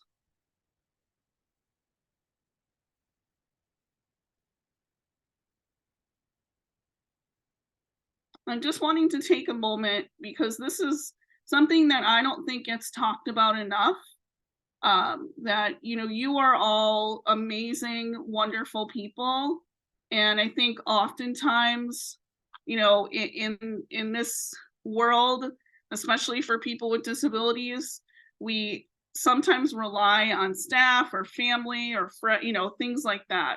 And I think it's important to make sure that we're telling you have rights, right? You have the right to speak up and speak out for yourself in every way, shape, and form, and especially when it comes to your body and what happens to your body, okay? So just wanting to leave you all with that. And then there is an easier to understand document for this, so if you're interested in printing it out and looking at it, we can definitely get that for you. Tara, this is Christine. A couple of things. The first is I am seeing a dark box there on the right-hand side of my screen. Okay, there you go. That's gone away. I just want to read a couple of comments we had that came in. The first is from TJ Gordon, one of the topics I like to talk about and educate people about. And yes, people with disabilities can have agreed upon sex. Just ask a father like myself. And Bridget said, as I said it before, we are normal in a disability body, and that might be harder for us to have a relationship with someone. I also added information about contacting the Illinois Coalition Against Domestic Violence, the Illinois Coalition Against Sexual Assault, both their websites and their 1-800 numbers, and then the National Domestic Violence Hotline, both in English and in Spanish, as well as TTY. Thank you. Thank you so much. I appreciate that.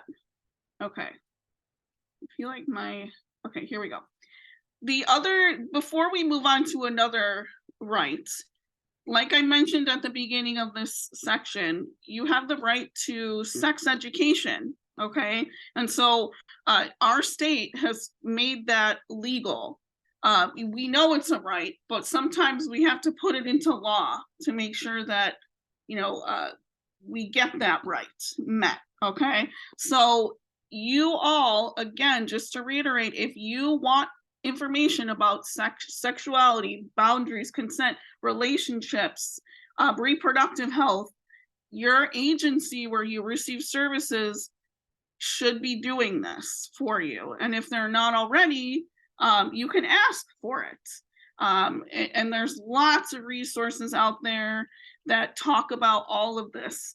The Alliance has been really instrumental in helping to put together a list of resources. Christine can throw that in the chat box if she hasn't already.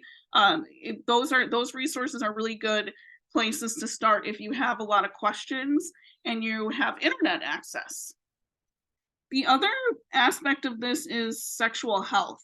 So we want to make sure that you all have access to reproductive health, to health around your body when it comes to safe sexuality, that you have access to birth control if you want it, to make sure that you're protected.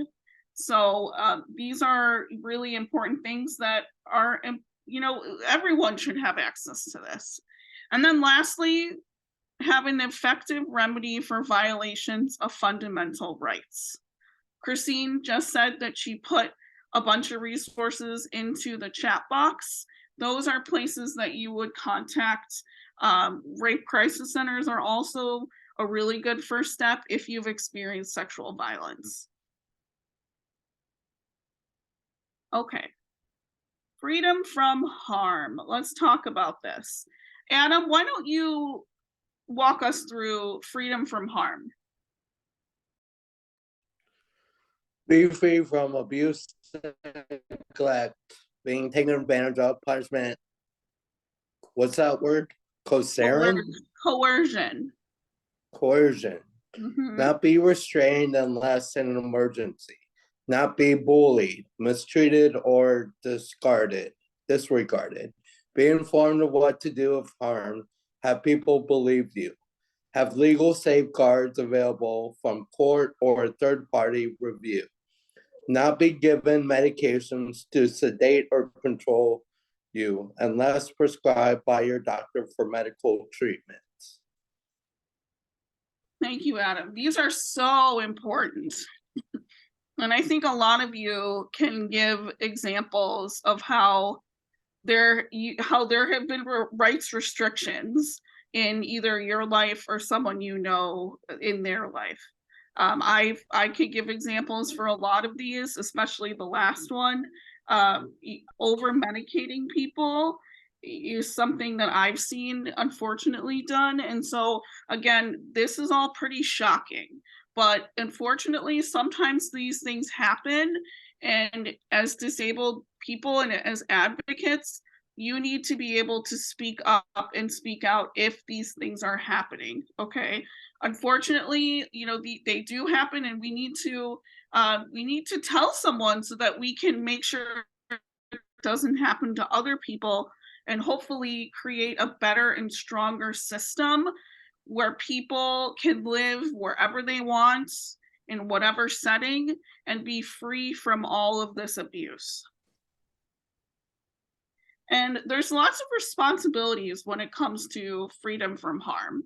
So a lot of this has to do with not harming yourself and not harming other people. Being kind, right? Know who to tell if you're harmed. We gave some resources before, and maybe we'll go back and review those just to kind of tie things up at the end. Be honest and clear if you are reporting something, but do speak up. Knowing your rights and the rules, knowing your own safety needs. That's a really good one. Get help if you feel mistreated, if you're in danger of harm, or if you're afraid of someone. Understand what abuse, neglect, and exploitation means. And if anyone has any questions about any of this, please let us know in the chat and we can clarify what that means. Okay, we're gonna take a few minutes to talk about, sorry, I am like all over the place here. We're gonna talk about abuse and neglect and what the rights look like depending on what services you receive. So not to get too in the weeds, but all of you in this training, if you're receiving services, you're either receiving waiver funded services, right? Or you're receiving state funded, like from the Department of Public Health. Maybe you are you are getting services from a state operated developmental center, an institution. Those are different settings, okay? So the language is a little different depending on where you are receiving services, but ultimately the rights are the same. So just to, again, we're kind of saying the same thing over, but you have a right to be safe from any kind of abuse, whether that's verbal, so someone talking or yelling at you, screaming at you, physical, so that would be hitting, punching, kicking, grabbing, sexual, so that has to do with your body and your private parts, right? Your genital area being assaulted in a way that you don't consent to. And then also emotionally. So that's things like manipulation, someone like gaslighting you or telling you things or controlling you, right? And if anyone has questions about these, we can go into more detail. You have a right to be free from these things, as well as to be free from neglect. So neglect would be if you don't get your medicine, if you don't get your, if you're not showered or taken care of, if you're not getting food or water, those are all, that's neglect. When people are not getting the things that they need to live. If someone hurts you, you should tell someone. Unfortunately, sometimes people with disabilities are abused by people that they're supposed to trust, people that are, seen as safe people. For example, a family member, a friend of the family, a paid staff, a transportation provider. These are all the most common perpetrators of assault against people with disabilities. So sometimes it can be really hard and awkward and scary to tell and disclose that we've been hurt. But it's important that we do, because we want to make sure that you get the option and the opportunity to heal and to also hopefully prevent this abuse from happening to you in the future and to other people as well. Okay, excuse me. We talked about agencies before.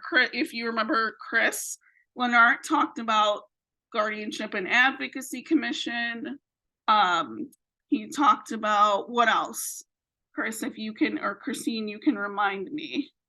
We talked about the Centers for Independent Living. We talked for Equip for Equality. Yes, those are, this is Christine. Those are the three that Chris featured. Okay, thank you. And then you have a right to receive services to help you heal if you're hurt. I had mentioned before, rape crisis centers are a very good first access point if you've experienced sexual violence.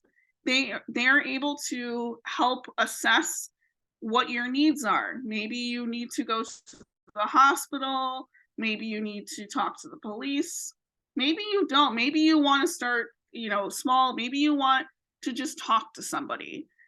They have hotlines. Some people also can receive counseling services.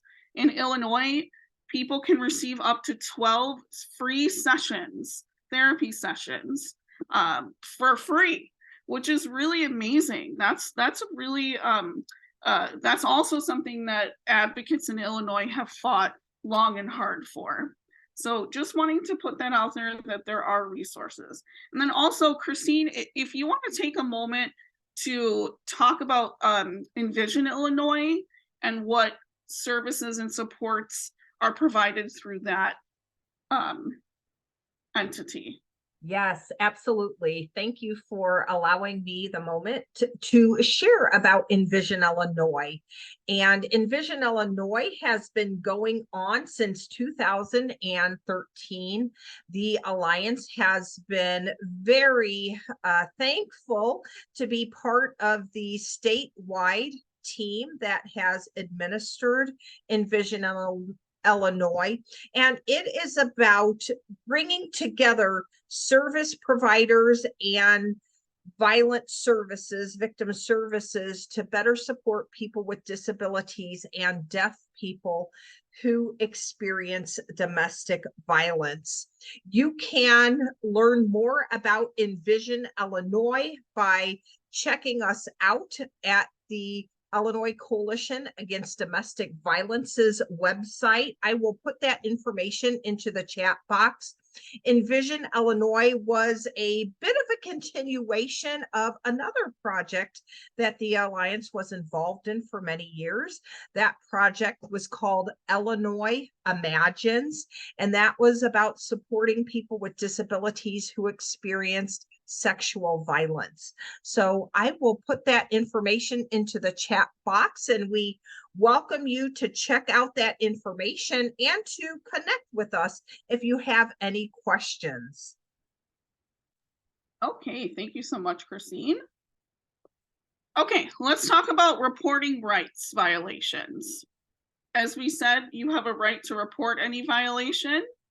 You can report it to your service provider's Human Rights Committee.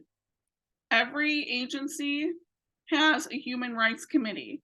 It's kind of like a self-advocacy group, right? Where the purpose is to review human rights and to make sure that the agency is following all of these, I don't want to say rules, but following all of these rights and making sure that people's rights are being respected and maintained. So that is an option as well. You can also report to your Independent Service Coordination Agency, also known as ISC, the Department of Human Services, that's who funds waiver-funded services, right? The Illinois Guardianship and Advocacy Commission, or Equip for Equality. Okay, and Chris, I'm gonna scoot past this this slide and go. We're gonna talk through. You know, this is, again, these are kind of like, don't want to get too much in the weeds, but there are different forms for depending on what services you're receiving. So this is the Department of Human Services rights of individuals receiving home and community-based services, waiver-funded services, okay? So what this means is this could be any of the following. If you live in a CILA, which is a community integrated living arrangement or a group home, or intermittent CILA, if you receive community day services, like a sheltered workshop or a day program, maybe you receive employment services from a provider or home-based services. These are all waiver-funded home and community-based services, okay? These are things that you need to have gone on the the PUNS list, the waiting list for, which is very long. It takes a long time to get called or pulled, right? So if you don't have those services, maybe your family is paying for services out of pocket, or maybe, you know, people are not, maybe they're at home or volunteering in the community and they're not engaging with a provider. The other thing that is important to talk about is entitlements, right? So this is a form. Okay, so this is the rights of individuals form. It's kind of hard to see, but it talks about all the things we just kind of reviewed. All right, and it talks about filing a complaint. This is a form that you should have received when you started receiving services. And Christine, correct me if I'm wrong, is this something that people have to re-sign every year for? Yes, this is Christine. Okay. This is the form that you received when you entered into services, and then you receive it and sign it every year after that. Okay. Okay. Christine, did the box go away? It sure did. Thank you. And thank you to Dawen for letting us know about that. Yeah, thank you. We can always count on our self-advocate community to help us through technical issues. I mean, amen to that. And also, you know, I see what I see, but I don't know what you all are seeing of my screen. So thank you for that. Okay, so then when we're talking about entitlements, this is where people, okay, I want to make sure everyone understands this if this is something that's interesting to you. Basically, as a person with a developmental or intellectual disability, you have certain entitlements, such as institutional settings. So you can go to get it. There's beds in institutions. We have 7 currently open in Illinois. And basically, you can get placed at one sort of at any time, right? That is an entitlement that the government has said you can receive that service at any time. What waiver funded services are is when you waive that right? You waive it in favor of home and community-based services. It's different, right? So again, like I said before, there's no right or wrong answer. Really the main issue is that we want to make sure that people have whatever services they want. And we want to make sure that both of these systems are equal, right? In terms of funding, in terms of staff, in terms of quality of service. Are they offering opportunities for self-advocacy? Can you go in the community? All of these things. Is there sheltered work? Is there some minimum wage work? We want to make sure that we're providing person-centered services for you all so that you can live full, productive, healthy, happy lives in the community or in any setting that you choose. Does that make sense? Just checking for understanding. I know this can be really confusing. I find it confusing myself, and so I'm always trying to figure out ways to explain it. So again, if folks have questions, Christine, let's pause for, is there anything in the chat that you want to share? This is Christine, and no, I haven't seen anything in the chat. Okay, awesome.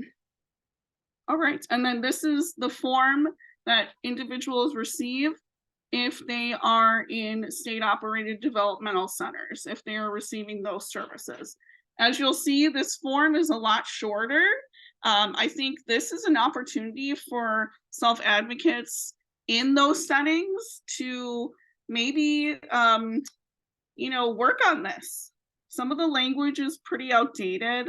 And as you see before here, the other form is 4 pages. It goes into more detail, right? Privacy in your room, confidentiality, access to your home, the refrigerator, And so this other form doesn't really say a lot about that.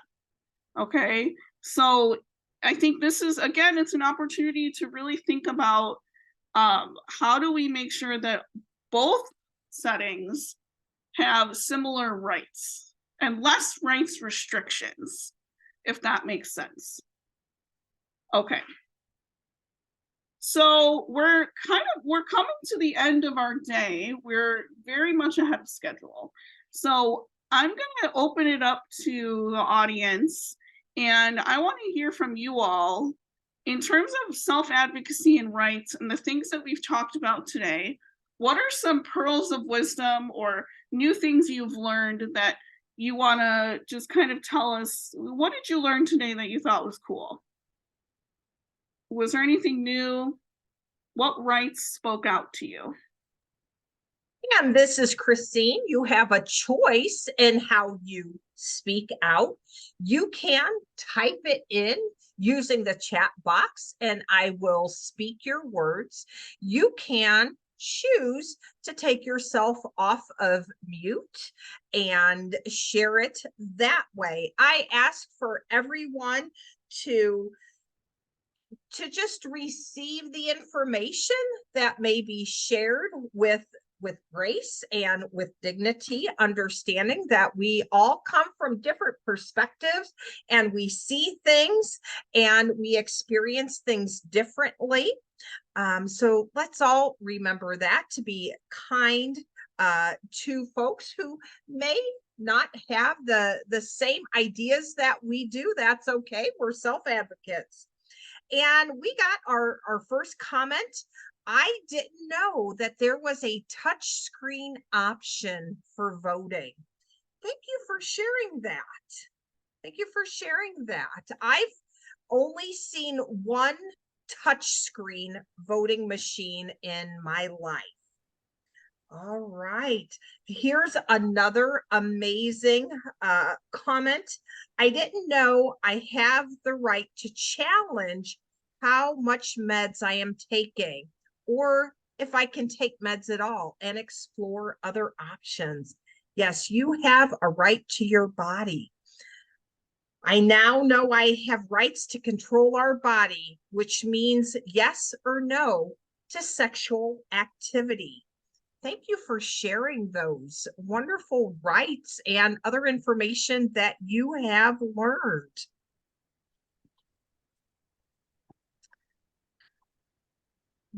Here's another comment. I'm assuming medicinal herbs can be another option too, if available. I would say asking your primary care provider, what are all the various options based on my health history and my health needs. And then maybe you list a bunch of pros and a bunch of cons. Maybe you have someone that you trust that helps you think through some of these things before you make your final choices. That's what I've seen so far, Tara. Okay. And I was really excited to learn about how many, the percentage of people with disabilities who are voting. And I know that that stat that was posted was from 2020. And so I'm really excited to see if it's going to, increase, and hopefully by a lot. I think that that's just goes to show that the work we're all doing is really important, that your voice matters, especially when you vote. It's an incredible way to talk and to use your voice to speak up for what's important to you. So I really appreciated that presentation from Dawen and Carol. Anything else? Any other pearls of wisdom that people learned or want to share about? Sharon from Blue Cap has a question. Okay. You have to talk loud so she can hear you. Okay. Here, right here by the computer. Come on.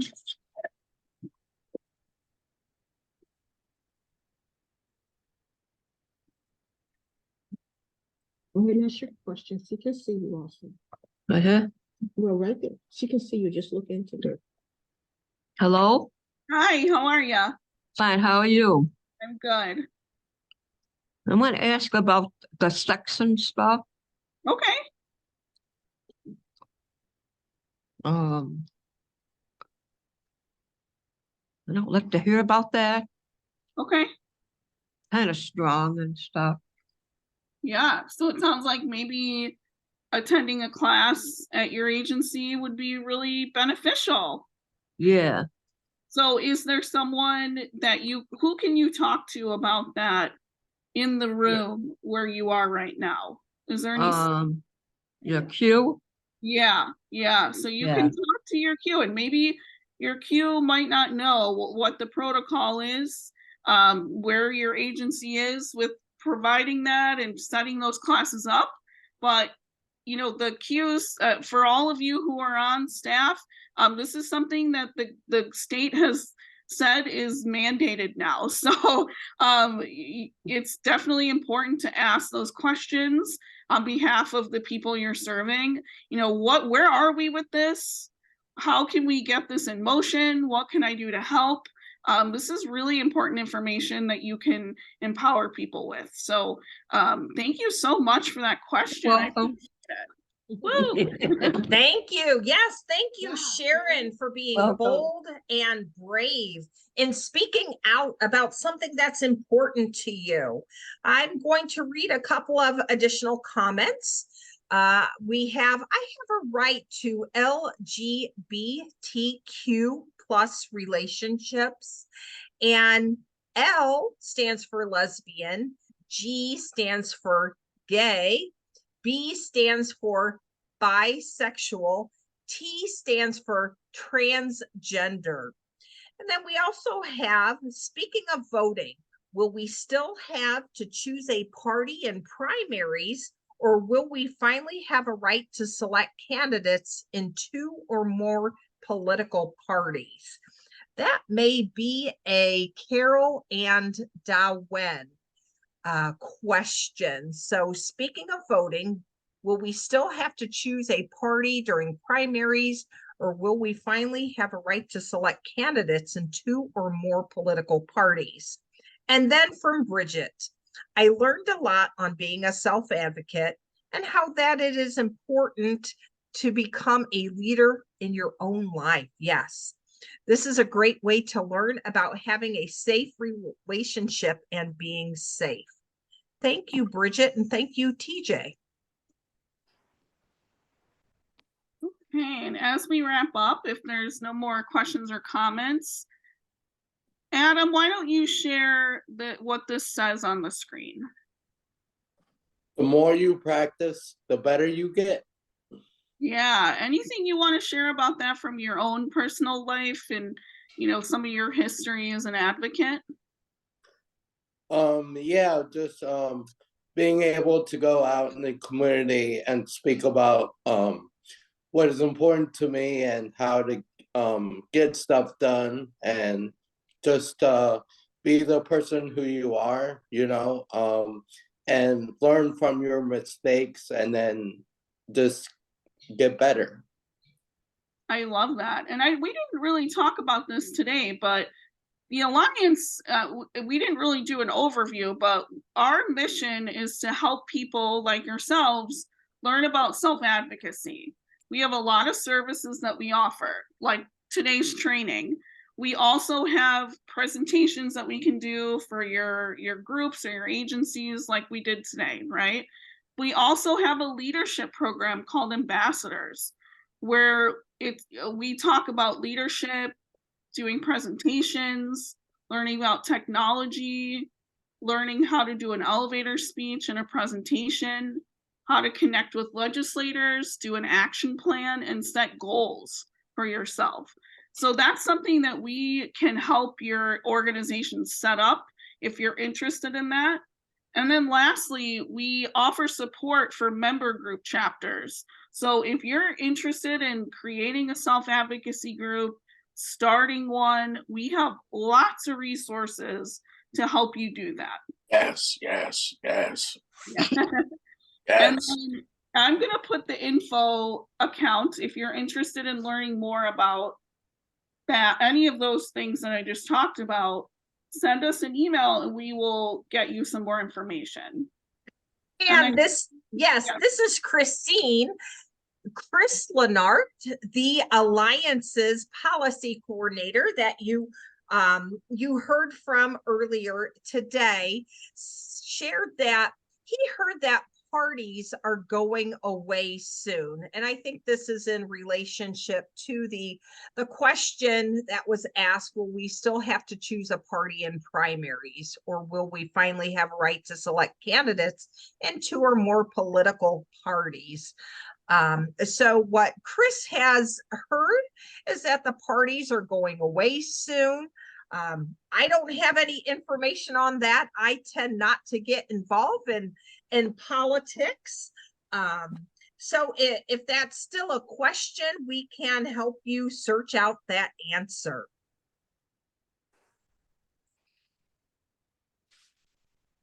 Okay. And then lastly, we have some information here on our last slide here, just our information about our email, website. Find us on YouTube and follow us and like us on Facebook. We have an amazing YouTube channel that Christine has worked so hard on. We have, oh my gosh, so many videos, so many recorded webinars. Chris has his policy moments that are amazing. I think that's also a good resource too. If you all are looking for stuff to do at your agency, staff who are on today, check out our YouTube page. We have lots of resources and videos that could really help spark some really good conversation.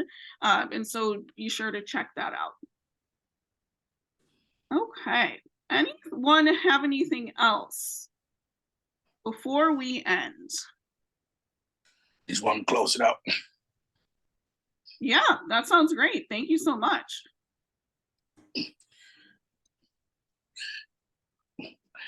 If there's not any more questions or concerns or anything like that, thank you all for participating in this regional training and that y'all received.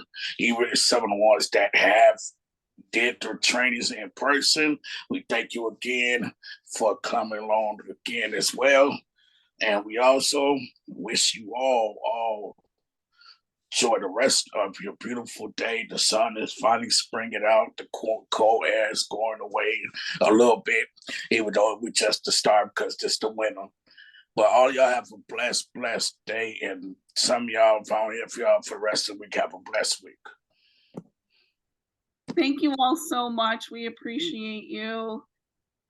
Want to say thanks to the Alliance team. Thank you to Christine for managing the back end. Thanks to the ARC for helping out. Progress Center for, we'll put you on the spot a little bit there. Our pleasure. Rose to the occasion. All right, everyone have a safe and happy holiday season. And if we don't see you before the new year, happy 2024. Bye. Bye, everybody. Bye.